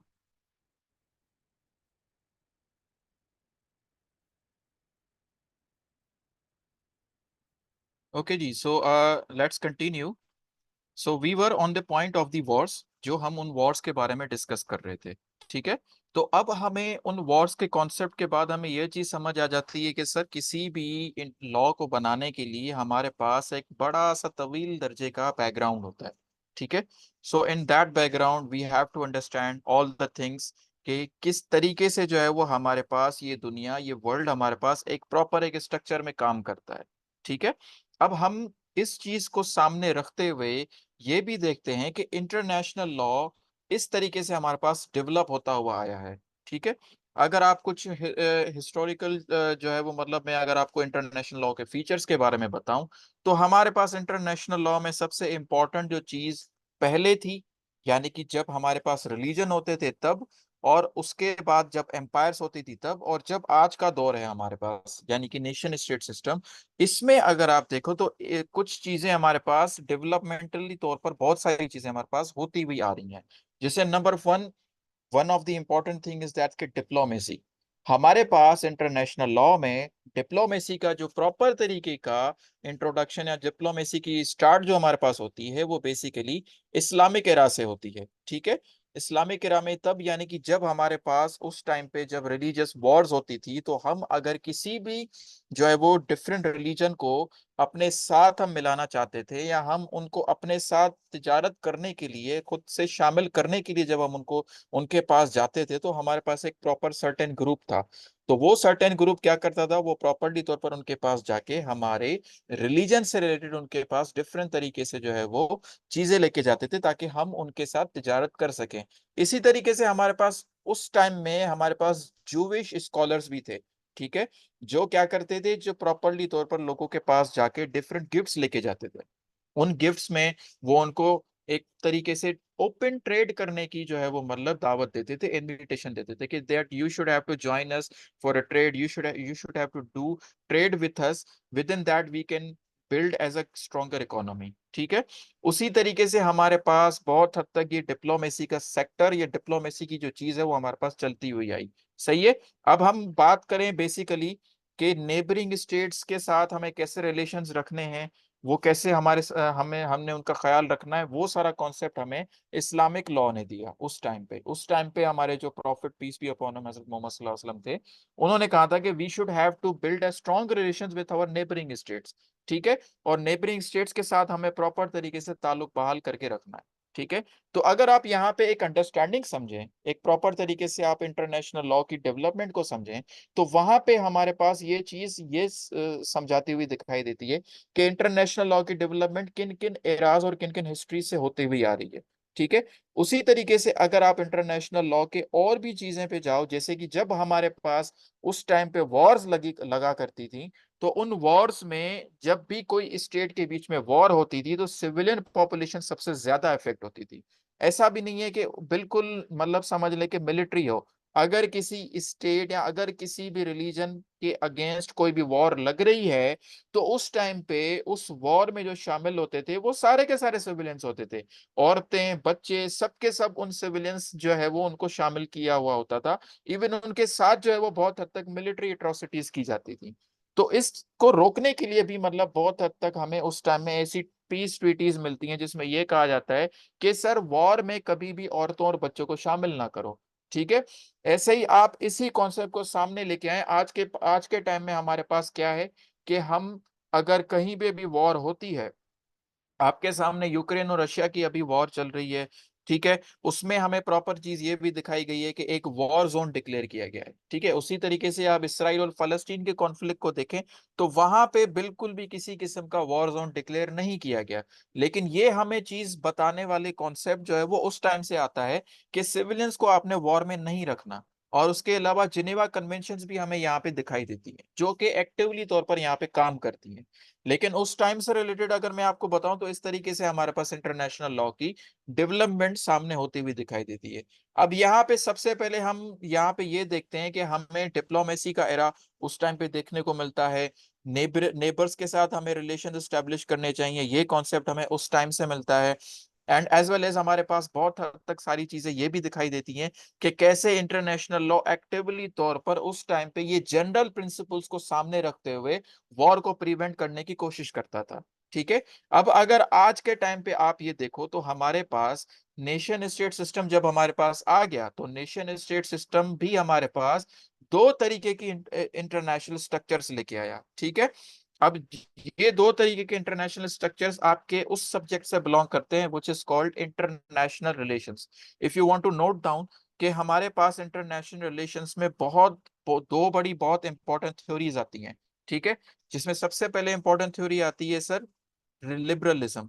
ठीक है, लिबरलिज्म हम किसको कहते हैं कि जितनी भी स्टेट्स हैं वो सब की सब ये कहती हैं कि आपस में जंग नहीं करो, आपस में वॉर नहीं करो। ठीक है, क्योंकि अगर आप आपस में वॉर करोगे तो उससे किसी का फायदा नहीं है। अगर आपने सरवाइव करना है तो आपस में इकोनॉमिक कॉर्पोरेशन बढ़ाओ, आपस में ट्रीटीज बनाओ, आपस में ट्रेड से रिलेटेड इतना आप चीजों को जो है वो एक्सपेंड करो ताकि वॉर दोबारा हो ही ना सके।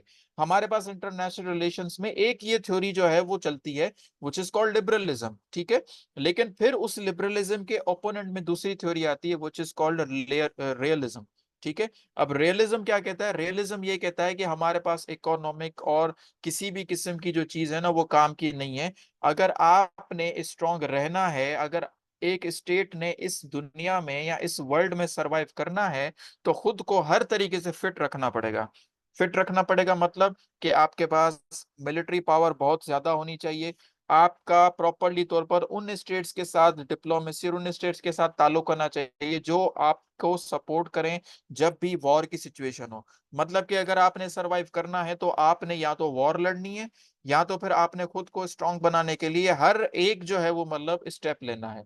फिर चाहे आप किसी दूसरी स्टेट के ऊपर जाके कब्जा कर लो, चाहे किसी भी स्टेट में जाके आप जो है वो मतलब इन्वेजन कर लो, चाहे किसी भी स्टेट में जाके आप किसी भी तरीके से अपने आप को मनवाने के लिए, अपने आप को ताकतवर साबित करने के लिए उनके साथ वॉर लड़ो। तो ये हमारे पास एक रियलिज्म की थ्योरी थी, ठीक है।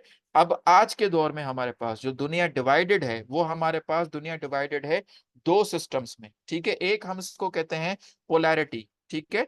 मतलब world is divided in a polar और बाइपोलर। पोलर हम उसको कहते हैं जिसमें हमारे पास सारी की सारी स्टेट्स है, उनको इक्वालिटी के बेसिस पे हम रखते हैं। बाइपोलर मतलब ये कि जिसमें दो स्टेट्स जो है वो मतलब पावरफुल है, जिनको हम सुपर पावर कहते हैं। हमारे पास जब इंटरनेशनल रिलेशंस का सब्जेक्ट आता है तो उसमें हमारे पास स्टेट्स की कैटेगरी आ जाती है, जिसमें कुछ ऐसी स्टेट्स होती हैं जो कि प्रॉपरली तौर पर सुपर पावर है, जिसमें हमारे पास अमेरिका है, ठीक है। नो डाउट वो सुपर पावर है। हमारा जैसा पाकिस्तान का जैसा हमारा कमजोर कंट्री है, हम इस पे ये नहीं कहेंगे कि हम जो है वो मतलब सुपर पावर से टक्कर लेंगे। क्यों? क्योंकि भाई ना तो हमें सुपर पावर स्टेट की ज्यादा दोस्ती ज्यादा अच्छी करनी है, ना उनसे ज्यादा दोस्ती अच्छी करो, ना उनसे ज्यादा दुश्मनी करो। क्योंकि अगर आप उस लेवल पे चले जाओगे तो there would be a many horrible consequences for that, ठीक है। इसी तरीके से अगर आप जो है वो यहाँ पे एक और तरीके की मेजर डेवलपमेंट देखें तो हमारे पास एक वो भी कैटेगरी आ जाती है जो प्रॉपरली तौर पर हमारे पास बात करती है स्पेसिफिकली कि आप किस तरीके से जो है वो मतलब एक बायपोलर स्टेट है तो बायपोलर में आपके पास एक सुपर पावर स्टेट है, तो दूसरी हमारे पास कौन सी होगी? Emerging super power. हमारे पास आज के टाइम में emerging super power is going to be China, ठीक है। तो इसी तरीके से हमारे पास आज दुनिया का वर्ल्ड का स्ट्रक्चर है, इसी तरीके से हमारे पास आज की इंटरनेशनल पॉलिटिक्स होती है। इसी तरीके से आज हमारे पास अगर जैसे अमेरिका किसी पर भी अपना हाथ रख देता है तो उस स्टेट को इंटरनेशनल पॉलिटिक्स में बहुत सपोर्ट मिलती है, उस स्टेट को बहुत हद तक वर्ल्ड में सरवाइव करने का बहुत चांस मिलता है, और वो स्टेट खुद को बहुत स्ट्रांग बना लेती है, ठीक है। इसी तरीके से चाइना अगर आप देखते हो तो चाइना जिन जिन स्टेट्स के साथ है तो वो स्टेट्स भी चाइना के सपोर्ट में होती हैं, और इसी तरीके से इंटरनेशनल पॉलिसीज, इंटरनेशनल ट्रीटीज और कन्वेंशंस काम करती हैं। अब स्पेसिफिकली तौर पर मैं इंटरनेशनल लॉ के डेफिनेशन पे आऊं और इंटरनेशनल लॉ के अंडरस्टैंडिंग पे आऊं, तो हमारे पास इंटरनेशनल लॉ की जो डेफिनेशन है वो हर एरा में डिफरेंट तरीके से दिखाई देती है, ठीक है। कुछ ऑथर्स हैं जो हमारे पास इंटरनेशनल लॉ की डेफिनेशन को जो है वो मतलब बताते हैं, ठीक है। जिसमें सबसे पहले मैं आपको प्रोफेसर J.L. ब्रेली, ठीक है, मैं आपको ये ओरली बता रहा हूँ, I do not have a slide available on that. जिसमें J.L. ब्रेली साहब जो हैं वो एक प्रोफेसर थे, वो ये कहते हैं कि international law is a law which certain rules and principles which are interpreted and organized by civilized states, ठीक है। यानी कि J.L. ब्रेली साहब कहते हैं कि इंटरनेशनल लॉ जो है वो उन स्टेट्स के लिए है जो सिविलाइज्ड हैं, ठीक है। सिविलाइज्ड है मतलब जो पावरफुल हैं, ठीक है, जिनके पास इकोनॉमिक पावर भी है, जो बहुत हद तक अपने आप को स्ट्रांग रखती हैं, जिनके अच्छे रिलेशंस हैं, उसको हम कहते हैं प्रॉपरली तौर पर इंटरनेशनल लॉ। वो इंटरनेशनल लॉ की एक प्रॉपर हमारे पास डेफिनेशन है। यानी कि international law is strictly limited to the civilised states, ठीक है। उसके पास हमारे पास दूसरी जो डेफिनेशन आती है इंटरनेशनल लॉ की, उसमें ये बात की जाती है, जो डेफिनेशन हमें जो दी थी प्रोफेसर ओपेनहाइमर ने, ठीक है। प्रोफेसर ओपेनहाइमर ने हमें जिस डेफिनेशन के बारे में बताया था, उन्होंने ये कहा था कि international law are rules and principles of the nations who equally treated and implemented international law among their own principles, among their own actions, ठीक है।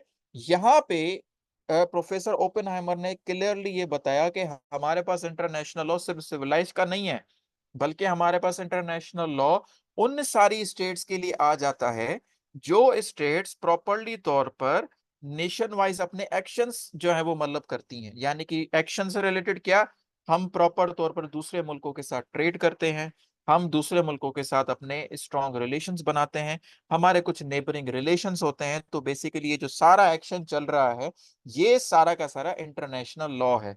ठीक है, इनके एक्शंस को स्टडी करना, इनके एक्शंस को इम्प्लीमेंट करना, इनके एक्शंस को ऑर्गेनाइज करने को हम इंटरनेशनल लॉ कहते हैं।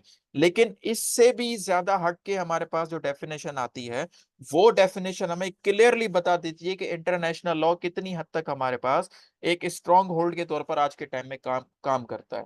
ठीक है, अब बिफोर गोइंग दैट डेफिनेशन में आपको ये बता दूं कि डायरेक्टली मैं आपको लेके चलूंगा वर्ल्ड वॉर 1 और वर्ल्ड वॉर 2 के पोस्ट कॉन्सिक्वेंसेस पे। यानी कि वर्ल्ड वॉर 1 लग गई, वर्ल्ड वॉर 1 लगने के बाद वर्ल्ड वॉर 1 में बेसिकली क्या होता है, ये मैं आपको इसलिए बता रहा हूं ताकि आपको एक और चीज हमें इन वर्ल्ड वॉर 1 और वर्ल्ड वॉर 2 से उभरती हुई दिखाई देती है, जिसको आज हम बहुत हद तक फॉलो करते हैं।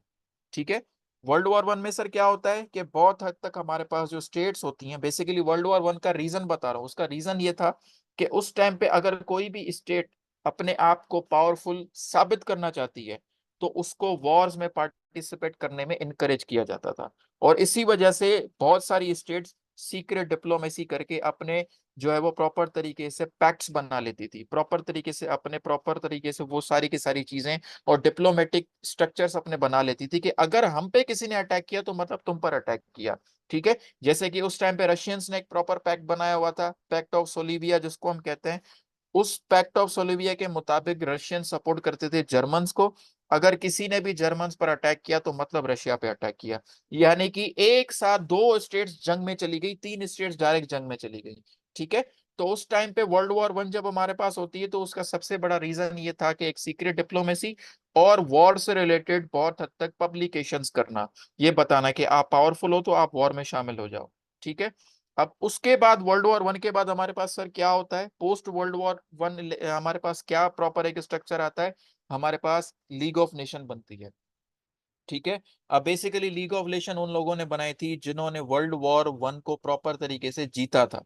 ठीक है, तो उन सब ने मिलकर जर्मनी को उस वर्ल्ड वॉर 1 का एक समझ लेके मुजरिम करार दिया था। और वर्ल्ड वॉर 1 का जो मुजरिम था वो जर्मनी को करार देके उन पे बहुत सारे उन्होंने मतलब सैंक्शंस लगाए, बहुत ज्यादा उन्होंने उन पर जो है वो पाबंदियां लगाई, ताकि ये जर्मन्स आगे ना बढ़ पाए, और उन पे बहुत हद तक उन्होंने जुर्माने लगाए। ठीक है, अब उसी का रिवॉल्ट हमारे पास वर्ल्ड वॉर 2 में शामिल होता है, लीग ऑफ नेशन हमारे पास बन जाती है। लीग ऑफ नेशन का बेसिकली फेल्यूर हमारे पास क्यों होता है, क्योंकि वो बेसिकली उन्हीं स्टेट्स ने बनाया था जिन्होंने वर्ल्ड वॉर जीता था। तो जिसका मतलब ये कि उसमें कोई भी हमें इक्वालिटी देखने को नहीं मिलती है लीग ऑफ नेशन में। बहुत सारे स्टेट्स उसको सीरियसली नहीं लेते हैं, बहुत सारे स्टेट्स कहते हैं कि ये सिर्फ और सिर्फ उन लोगों की जो है वो मतलब लीग ऑफ नेशन है जिन्होंने वर्ल्ड वॉर 1 को जीता था और उसको अपना एक क्लब बनाया हुआ था। फिर जैसे चाहे अपने लॉस बनाओ, जैसे चाहे जो है वो स्टेट्स को ट्रीट करो, एक इनइक्वालिटी प्रिंसिपल वहां पे सामने आता है। अब इसी से रिलेटेड हमारे पास वर्ल्ड वॉर 2 जो है वो मतलब हमें हमारे पास इस तरीके से वर्ल्ड वॉर 2 लग जाती है। World war 2 basically a totally revenge of Germans, जिन्होंने अपना पूरा का पूरा रिवेंज लिया। ठीक है, Germans were very expert in war, उन्होंने बहुत हद तक जो है वो अपनी मिलिट्री को एक्सपेंड किया, अपने पावर्स को एक्सपेंड किया, और फिर अपने पावर्स को एक्सपेंड करने के बाद उन्होंने पूरे वर्ल्ड पर एक समझ ले कि वॉर का एक पूरा का पूरा जो है वो समझ ले कि एक पावर, एक शो उन्होंने सबके सामने रखा, बहुत स्टेट्स पे उन्होंने कब्जा किया। ठीक है, लेकिन अब जर्मन्स की वॉर को एंड करने के लिए, वर्ल्ड वॉर 2 को एंड करने के लिए सारी स्टेट्स ने मिलकर अपनी हिकमत अमली बनाई। They have made different strategies of war, they have participated in many different peace treaties as well. ठीक है, जिसमें हमारे पास 1944 में सर एक इवेंट होता है जिसको हम कहते हैं ब्रिटेन वुड्स कॉन्फ्रेंस। ये बहुत ही इंपॉर्टेंट इवेंट है sir.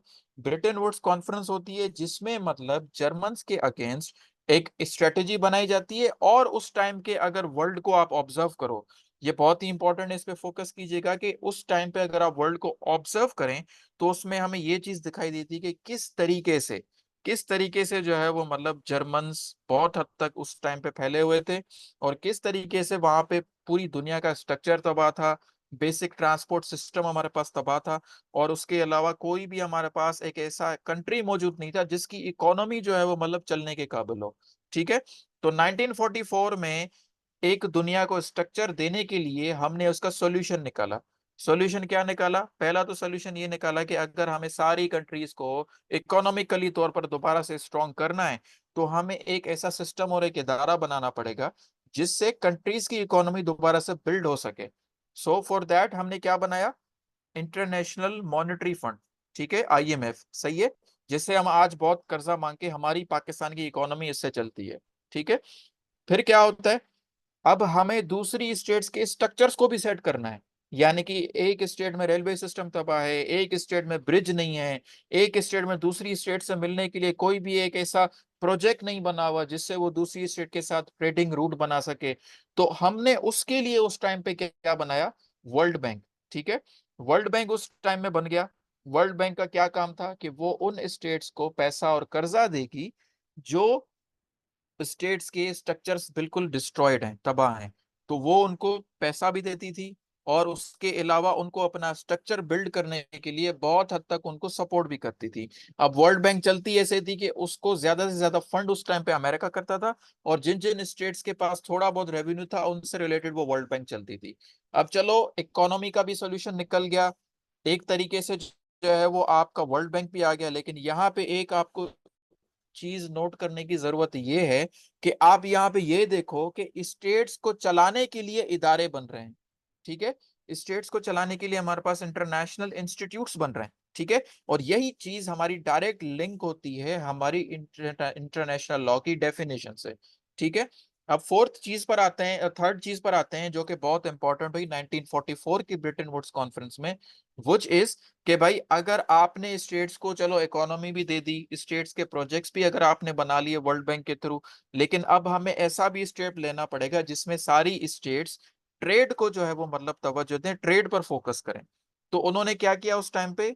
General agreement of trade and tariff का एक इंस्टीट्यूट बना दिया जिसका काम क्या था कि स्टेट्स के बीच में ट्रेड को बहाल करना, इकोनॉमिक एक्टिविटी को बहाल करना, जिससे स्टेट्स का इकोनॉमिक एक्टिविटी बहाल हो गया, स्टेट्स जो है वो दोबारा से आपस में ट्रेडिंग करने लगी।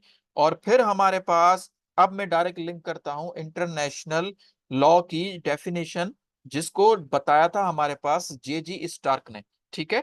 JG स्टार्क साहब ने कहा कि international law is the definition, international law is a definition and rules which where states can handle their affairs, states can organize their actions, states can organize their relations, and also it is well supported balanced structure between the international organizations, ठीक है।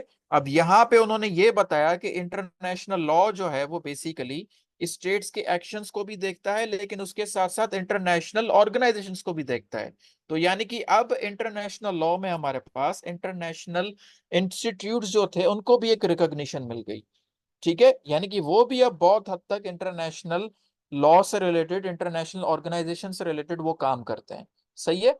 अब उसी से related हमारे पास international institutes जब सामने आ जाते हैं तो वो इंस्टीट्यूट प्रॉपर मिलकर जो है वो लॉ से रिलेटेड, इंटरनेशनल लॉ से रिलेटेड डिफरेंट प्रोजेक्ट्स और लॉज लेकर आते हैं जिससे वो काम करते हैं। अब come to the direct to the slides, ठीक है।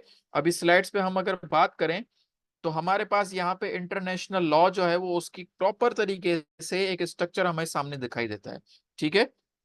आप सबको आई गेस नजर आ रहा है स्लाइड्स में?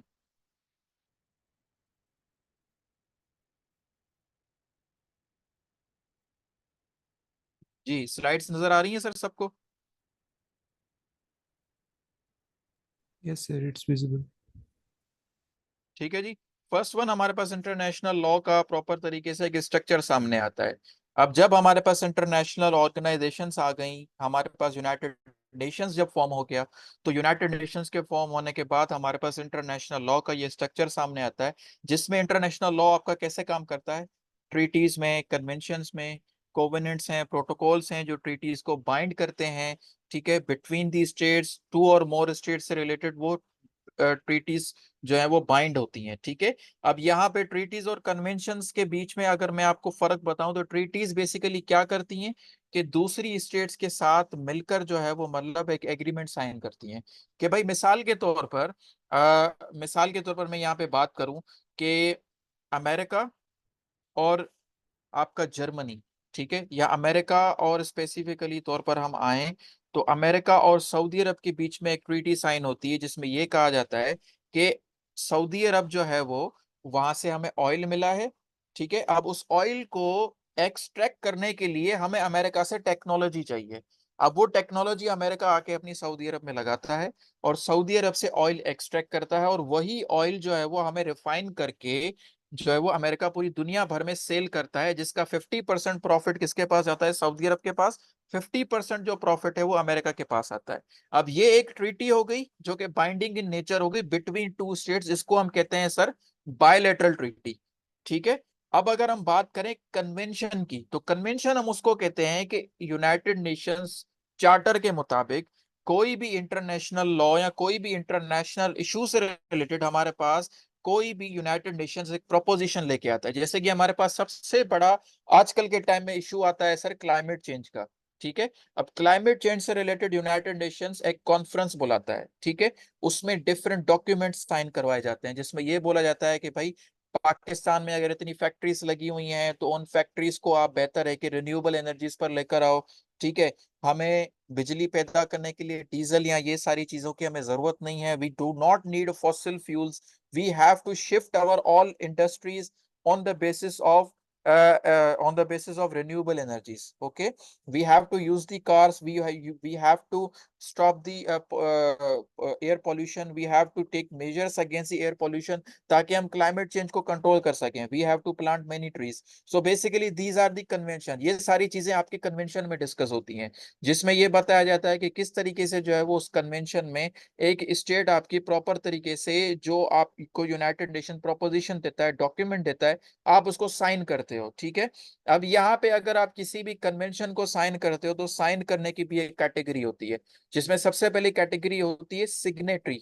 सिग्नेटरी हम किसको कहते हैं? अगर कल कोई पाकिस्तान को यूनाइटेड नेशंस की तरफ से एक कन्वेंशन में पार्टिसिपेट करने के लिए बुलाया जाता है जिसमें यह बात की जाती है कि भाई पाकिस्तान में आने वाले 5 सालों में 2 बिलियन ट्रीज का प्लांट होना जरूरी है।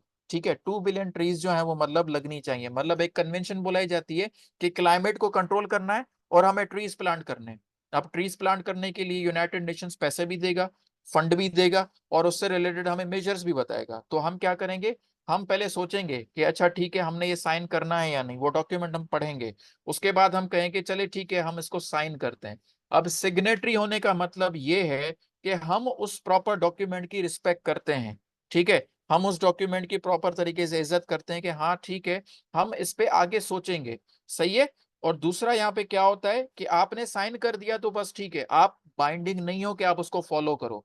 लेकिन जब आप क्या करते हो, दूसरी कैटेगरी में आते हो कि आपने साइन ही नहीं, आपने उसको रेक्टिफाई कर लिया। रेक्टिफाई करने का मतलब क्या होता है कि आपने उस कन्वेंशन को, उस स्पेसिफिक लॉ को आप बाइंड हो गए उसको फॉलो करने के लिए। अगर आपको बोला गया है कि आपने 1 बिलियन ट्रीज लगाने हैं तो आप बाइंडिंग हो, आपको लगाने पड़ेंगे। ठीक है, अगर आपको यूनाइटेड नेशंस ने ये बोला है कि आपने एयर पॉल्यूशन कम करना है तो आपने एयर पॉल्यूशन कम करना ही है, उसके लिए आपने अपने रिन्यूएबल एनर्जी को ज्यादा आपने इन्वेस्टमेंट्स करनी है, रिन्यूएबल एनर्जी से रिलेटेड आपने प्लांट्स लगाने। ठीक है, उसी तरीके से हमारे पास एक और भी कन्वेंशन के इश्यूज आ जाते हैं जिसमें हमें एक और भी इशू आता है कन्वेंशन से रिलेटेड। वो क्या होता है सर? उसमें यह है कि आपने ह्यूमन ट्रैफिकिंग को रोकना है, ये हमारे पास एक इंटरनेशनल इशू है। चाइल्ड लेबर को रोकना है, ये भी हमारे पास एक इंटरनेशनल इशू है। ठीक है, हमें लेबर्स को राइट देने हैं, दिस इज ऑल्सो कॉल्ड, ये सारे जो डॉक्यूमेंट्स हमारे पास साइन होते हैं ये कन्वेंशंस के थ्रू हमारे पास साइन होते हैं। यूनाइटेड नेशंस का एक बेसिक इंटरनेशनल लॉ को चलाने का, उसको प्रॉपर एक्सरसाइज करवाने का एक जो फॉर्मेट है वो है कन्वेंशंस। कन्वेंशंस को वो इस तरीके से फॉलो करवाता है। और दूसरे उसके बाद हमारे पास आते हैं कोवेनेंट्स। ठीक है, convention and covenants basically these are the slightly difference है इनमें। covenants basically आपके एक इंटरनेशनल ऑर्गेनाइजेशन से related memorandum of understanding sign होता है। जैसे कि पाकिस्तान में सपोज कोई जंग लगी हुई है और उस जंग से रिलेटेड हमारे पास कोई ह्यूमैनिटेरियन से रिलेटेड हमारे पास कोई ऑर्गेनाइजेशन आती है, हमारे पास आके काम करती है, तो वो जो हमारे पास आके काम करेगी, जैसे कि हमारे पास International Covenant of Red Cross है, वो ह्यूमैनिटेरियन से रिलेटेड हमारे पास पाकिस्तान में काम करती है। ठीक है, तो वो जिस डॉक्यूमेंट के थ्रू या जिस लॉ के थ्रू वो हमारे पास आते हैं वो हमारे पास कोवेनेंट्स के थ्रू हमारे पास आते हैं। वो डॉक्यूमेंट ऑफ कोवेनेंट हमारी गवर्नमेंट के साथ साइन करते हैं, जिसको हम मेमोरेंडम ऑफ अंडरस्टैंडिंग भी कहते हैं। वो आके हमारे पास साइन करते हैं और हमारे पास आके उसके तरह प्रॉपरली तौर पर हमारे पास आके काम करते हैं, ठीक है। और उसके बाद हमारे पास प्रोटोकॉल्स और ट्रीटीज बेसिकली बनाई जाती हैं, सही है। अब हमारे पास यूनाइटेड नेशंस का दूसरा जो एक्ट है जिसके तहत यूनाइटेड नेशंस परफॉर्म करता है properly, which is called declarations and resolutions, ठीक है। डेक्लेरेशन एंड रेजोल्यूशन जो है वो मतलब वर्ल्ड वॉर 2 के खत्म होने के बाद साइन करवाए गए बहुत हद तक, जिसमें सबसे पहले डेक्लेरेशन ये साइन करेगी कि हमें इंटरनेशनल क्रिमिनल्स को पकड़ के उनको हमने सजा देनी है, ठीक है। जिसमें हमारे पास कई ऐसे हिस्टोरिकल डॉक्यूमेंट्स आते हैं, जिसमें हमारे पास टोक्यो ट्रायल्स आता है, न्यूरेमबर्ग ट्रायल्स आता है। हमारे पास बहुत हद तक जो है वो उन इंटरनेशनल क्रिमिनल्स को रोकने के लिए बहुत हद तक हमारे पास ऐसे ट्रायल्स जो है वो मतलब ऑर्गेनाइज किए जाते हैं, ताकि इन वॉर क्रिमिनल्स को रोका जाए, ठीक है।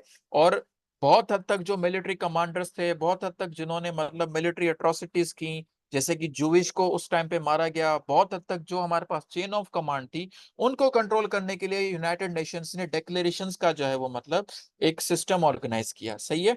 डेक्लेरेशंस हमेशा उन्हीं सूरत हालों में जो है वो साइन की जाती है जब या तो वॉर लग के खत्म हो गई हो, या फिर उस वॉर से रिलेटेड हमारे पास जो भी रिपरकशंस हुए हैं, जो भी हमारे पास जो है वो उस टाइम पे डिस्ट्रॉय हुआ है दुनिया, जो भी हमारे पास डिस्ट्रक्शंस हुए हैं, उनको कंट्रोल करने के लिए हम डेक्लेरेशन साइन करवाते हैं। जैसे कि हमारे पास हम केमिकल वेपन्स नहीं बना सकते, ठीक है, ये भी हमें डेक्लेरेशन एक बोली गई थी, वो हमने साइन करनी है, ठीक है। हमें रेजोल्यूशंस जो है वो बताए जाते हैं, ठीक है, ये हमने साइन करने। अब बेसिकली इनका जो फॉर्मेट होता है ये नॉन बाइंडिंग होते हैं, ठीक है। ये नॉन बाइंडिंग स्टेटमेंट्स होती हैं, नॉन बाइंडिंग प्रिंसिपल्स होते हैं, लेकिन स्टेट्स को साइन करना, इनको बाइंडिंग कराने के लिए सिक्योरिटी काउंसिल जो है वो उनको इन पे बाइंड करवाती है। सिक्योरिटी काउंसिल उनको प्रॉपरली तौर पर इंप्लीमेंट करवाती है ताकि स्टेट्स इस पे बाइंडिंग हो जाएं, ठीक है।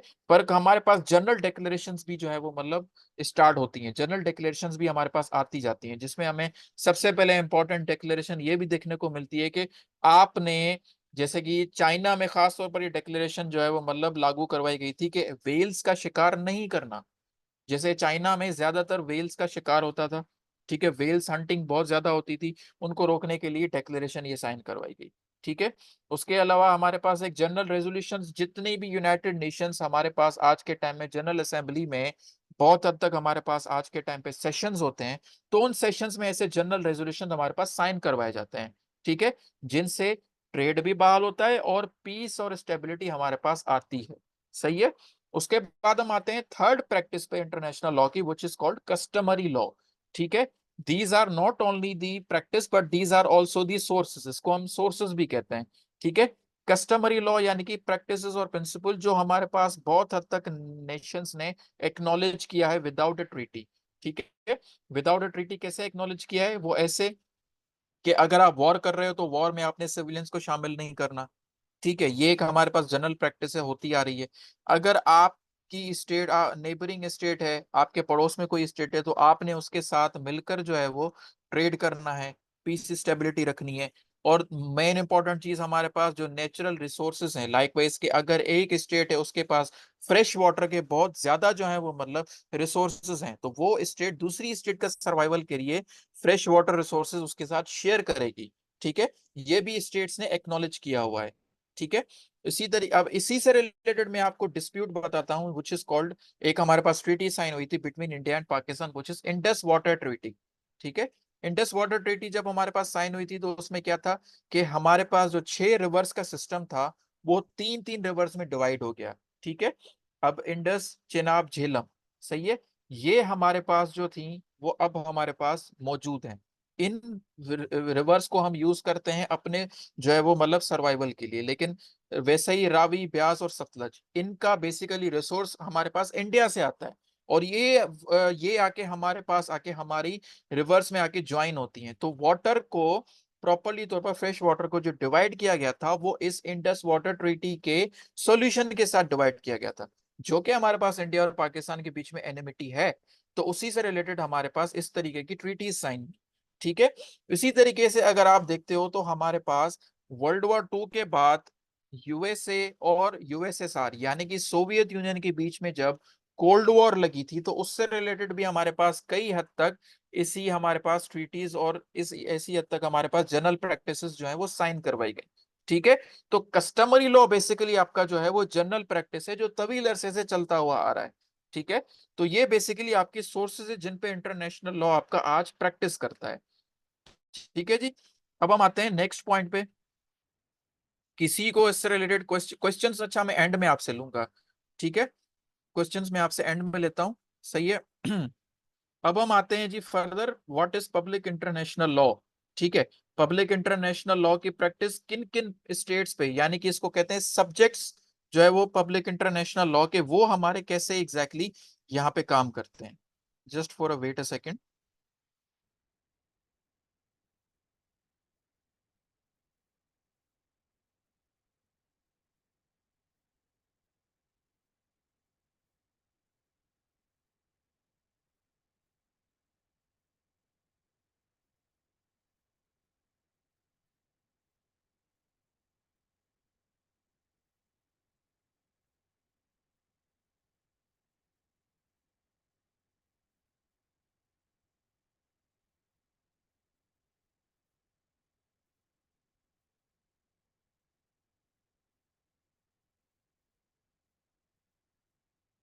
ठीक है जी, हमारे पास अभी सब्जेक्ट्स ऑफ इंटरनेशनल लॉ की अगर हम बात करते हैं तो इंटरनेशनल लॉ के सब्जेक्ट्स हमारे पास क्या होते हैं। ठीक है, इंटरनेशनल लॉ बेसिकली सब्जेक्ट्स हम उनको कहते हैं कि इंटरनेशनल लॉ अप्लाई किन किन पर होता है। ठीक है, तो हमारे पास दो बेसिक जो है वो सेक्टर्स आते हैं इंटरनेशनल लॉ के, which is a state and non state actors. Non state actors में आपकी दो कैटेगरीज आ जाती हैं सर, इंटरनेशनल ऑर्गेनाइजेशंस और इंडिविजुअल्स। अब हम इंडिविजुअल्स किनको कहते हैं, इंटरनेशनल ऑर्गेनाइजेशंस किनको कहते हैं। इंटरनेशनल ऑर्गेनाइजेशंस मैंने आपको पहले ही बताया कि किस तरीके से इंटरनेशनल ऑर्गेनाइजेशंस हमारे पास यूनाइटेड नेशंस के चार्टर का हिस्सा बनके यूनाइटेड नेशंस की सूरत हाल में हमारे पास आके काम करती हैं। लेकिन अगर हम बात करते हैं इंडिविजुअल्स की, तो इंडिविजुअल्स हम उनको कहते हैं जो प्रॉपर अपनी एक स्टेट आज तक नहीं बना पाए। जैसे हमारे पास कुर्दिश हैं, कुर्दिश के पास उनकी प्रॉपर पॉपुलेशन है, उनका गवर्नमेंट सिस्टम भी है, गवर्न करने का भी सिस्टम है, लेकिन उनके पास डेफिनेट जो है वो टेरिटरी नहीं है। उनके पास कोई टेरिटरी नहीं है, इसलिए उनके पास कोई सॉवरेनिटी नहीं है, तो इनको हम कैटेगरीज में लेके आते हैं, व्हिच इज कॉल्ड इंडिविजुअल्स। वो हमारे पास इंडिविजुअल्स की कैटेगरी में आते हैं। ठीक है, इसी तरीके से हमारे पास बहुत हद तक जो है वो और भी एरियाज आते हैं, जैसे कि एक हो गए कुर्दिश। ठीक है, कुर्दिश के बाद हमारे पास वो जो है वो ग्रुप्स जो मर्सिनरी के तौर पर काम करती हैं, जिनको हम आज टेररिस्ट ऑर्गेनाइजेशंस कहते हैं। ठीक है, अब उसमें से एक हमारे पास ऑर्गेनाइजेशन आती है सर अलकायदा। अलकायदा को किसी एक सूरत में बनाया गया था, लेकिन अलकायदा अभी डिमांड करती है अपने राइट्स की। अब आजकल के टाइम में वो एक टेररिस्ट ऑर्गेनाइजेशन है। ठीक है, इसी तरीके से ब्लैक अमेरिकन, अब ब्लैक अमेरिकन जो अमेरिका में मौजूद हैं, बहुत हद तक उनके राइट्स इन्फ्रिंज किए गए हैं। वो भी अपनी एक इंडिपेंडेंट स्टेट और इंडिपेंडेंट जो है वो कंट्री डिमांड करते हैं। ठीक है, इसी तरीके से सिख हैं, सिख जो है वो उनके राइट्स एक्सप्लॉइट होते हैं इंडिया में। ठीक है, तो वो अपना एक इंडिपेंडेंट प्रोविंस डिमांड करते हैं, वो इसी तरीके से अपना एक इंडिपेंडेंट स्टेट और टेरिटरी डिमांड करते हैं। तो जिनको इंटरनेशनल लॉ में एक कोई कैटेगरी नहीं मिली, उनको हम आज इंडिविजुअल्स कहते हैं। अब ये इंडिविजुअल्स आपके प्रॉपर्ली तौर पर इंटरनेशनल कोर्ट ऑफ जस्टिस में भी जा सकते हैं। यही इंडिविजुअल्स को यूनाइटेड नेशंस अपने हर साल जनरल असेंबली में लेकर आता है और वो अपने राइट्स की बात करते हैं। ठीक है, ये उस तरीके से आज के तौर पर एक्टिवली तौर पर काम करते हैं। ठीक है, अब हम यहाँ पे बात करते हैं कि इन्हीं चीजों से रिलेटेड हमारे पास इंपॉर्टेंस ऑफ इंटरनेशनल लॉ आ जाता है। ठीक है, जिसमें हमें इंटरनेशनल लॉ पीस और हार्मनी को मेंटेन करने की बात करता है। सही है, अब यहाँ पे हम कुछ चीजों को, सोर्सेस को अगर हम यहाँ पे रिकॉग्नाइज करें, तो हमें यहाँ पे सबसे पहले चीज ये नजर आती है कि हमारे पास इंटरनेशनल कोर्ट ऑफ जस्टिस का सर आर्टिकल 38 है। ठीक है, इंटरनेशनल कोर्ट ऑफ जस्टिस का स्टैचू है। बेसिकली हम स्टैचू किसको कहते हैं, स्टैचू हम उन सर्टेन रूल्स को, उन सर्टेन लॉस को कहते हैं जिनके थ्रू हमारे इंटरनेशनल इदारे चलते हैं। अब इंटरनेशनल कोर्ट ऑफ जस्टिस हमारे पास बना हुआ है, तो उसको चलाने के लिए हमारे पास उसका एक कॉन्स्टिट्यूशन है जिसको हम इंटरनेशनल कोर्ट ऑफ जस्टिस का स्टैचू कहते हैं, which is the primary source of the international law. अब इसमें इंटरनेशनल कन्वेंशंस, अब ये आर्टिकल 38 कहता है इंटरनेशनल कोर्ट ऑफ जस्टिस के स्टैचू का कि इंटरनेशनल कन्वेंशंस वेदर जनरल और particular establishing rules expressively recognised by the contestant states. यानी कि जो भी आपका इंटरनेशनल कन्वेंशन है, इंटरनेशनल इदारा है या इंटरनेशनल कोर्ट ऑफ जस्टिस है, अगर वो कोई भी लॉ, कोई भी किस्म का रूल बनाता है तो सारी स्टेट्स ने उन रूल्स को, उन प्रिंसिपल्स को, उनको प्रैक्टिस करके जो है वो अंडरस्टैंड करके उनको प्रैक्टिस में लाना है, उनकी प्रैक्टिस करनी है। ठीक है, प्रॉपर तरीके से वो उनकी प्रैक्टिस करेंगे तो वो किसी के लिए भी वायोलेशन के जुमरे में शामिल नहीं होगा। ठीक है, अब हमारे पास इसी से रिलेटेड एक और इंपॉर्टेंट सोर्स आ जाती है, which is International court of justice के judicial decisions. International court of Justice कोई भी जुडिशियल डिसीजन देती है, कोई भी टीचिंग ऑफ लॉ देती है, या कोई भी हद तक हमारे पास कोई भी जनरल डॉक्ट्राइन जारी करती है, तो उसको भी हम इंटरनेशनल लॉ के एज अ सोर्स की तरह रिकॉग्नाइज करते हैं। देखिए, आज के टाइम में इंटरनेशनल लॉ की सबसे ज्यादा अनस्टेबिलिटी हमें कहाँ देखने को मिलती है? सबसे पहले हमें सबसे ज्यादा इंटरनेशनल अनस्टेबिलिटी देखने को मिलती है हमें अफ्रीका में। अफ्रीका में आपको जेनोसाइड के जो वायलेशंस बहुत ज्यादा मिलेंगी, क्योंकि ट्राइबल टू ट्राइबल कॉन्फ्लिक्ट्स हैं। अफ्रीका में आपको बहुत ज्यादा नेचुरल वाटर और रिसोर्सेज पे डिस्प्यूट्स मिलेंगे। अफ्रीका में आपको बहुत ज्यादा यूं समझ लें कि अनवांटेड गवर्नमेंट पावर्स देखने को मिलती हैं, जिसमें आपके क्या होता है कि एक डिक्टेटरशिप भी रेज होती हुई दिखती है, एक अनस्टेबल गवर्नमेंट स्ट्रक्चर देखने को मिलता है। ठीक है, वन मैन पावर वहां पे दिखाया जाता है, वन पावर के रिलेटेड वहां पे लोगों पे बहुत हद तक जो है वो सिविल वॉर्स और बहुत हद तक वहां पे एट्रोसिटीज देखने को मिलती हैं। तो आजकल हमारे पास इंटरनेशनल कोर्ट ऑफ जस्टिस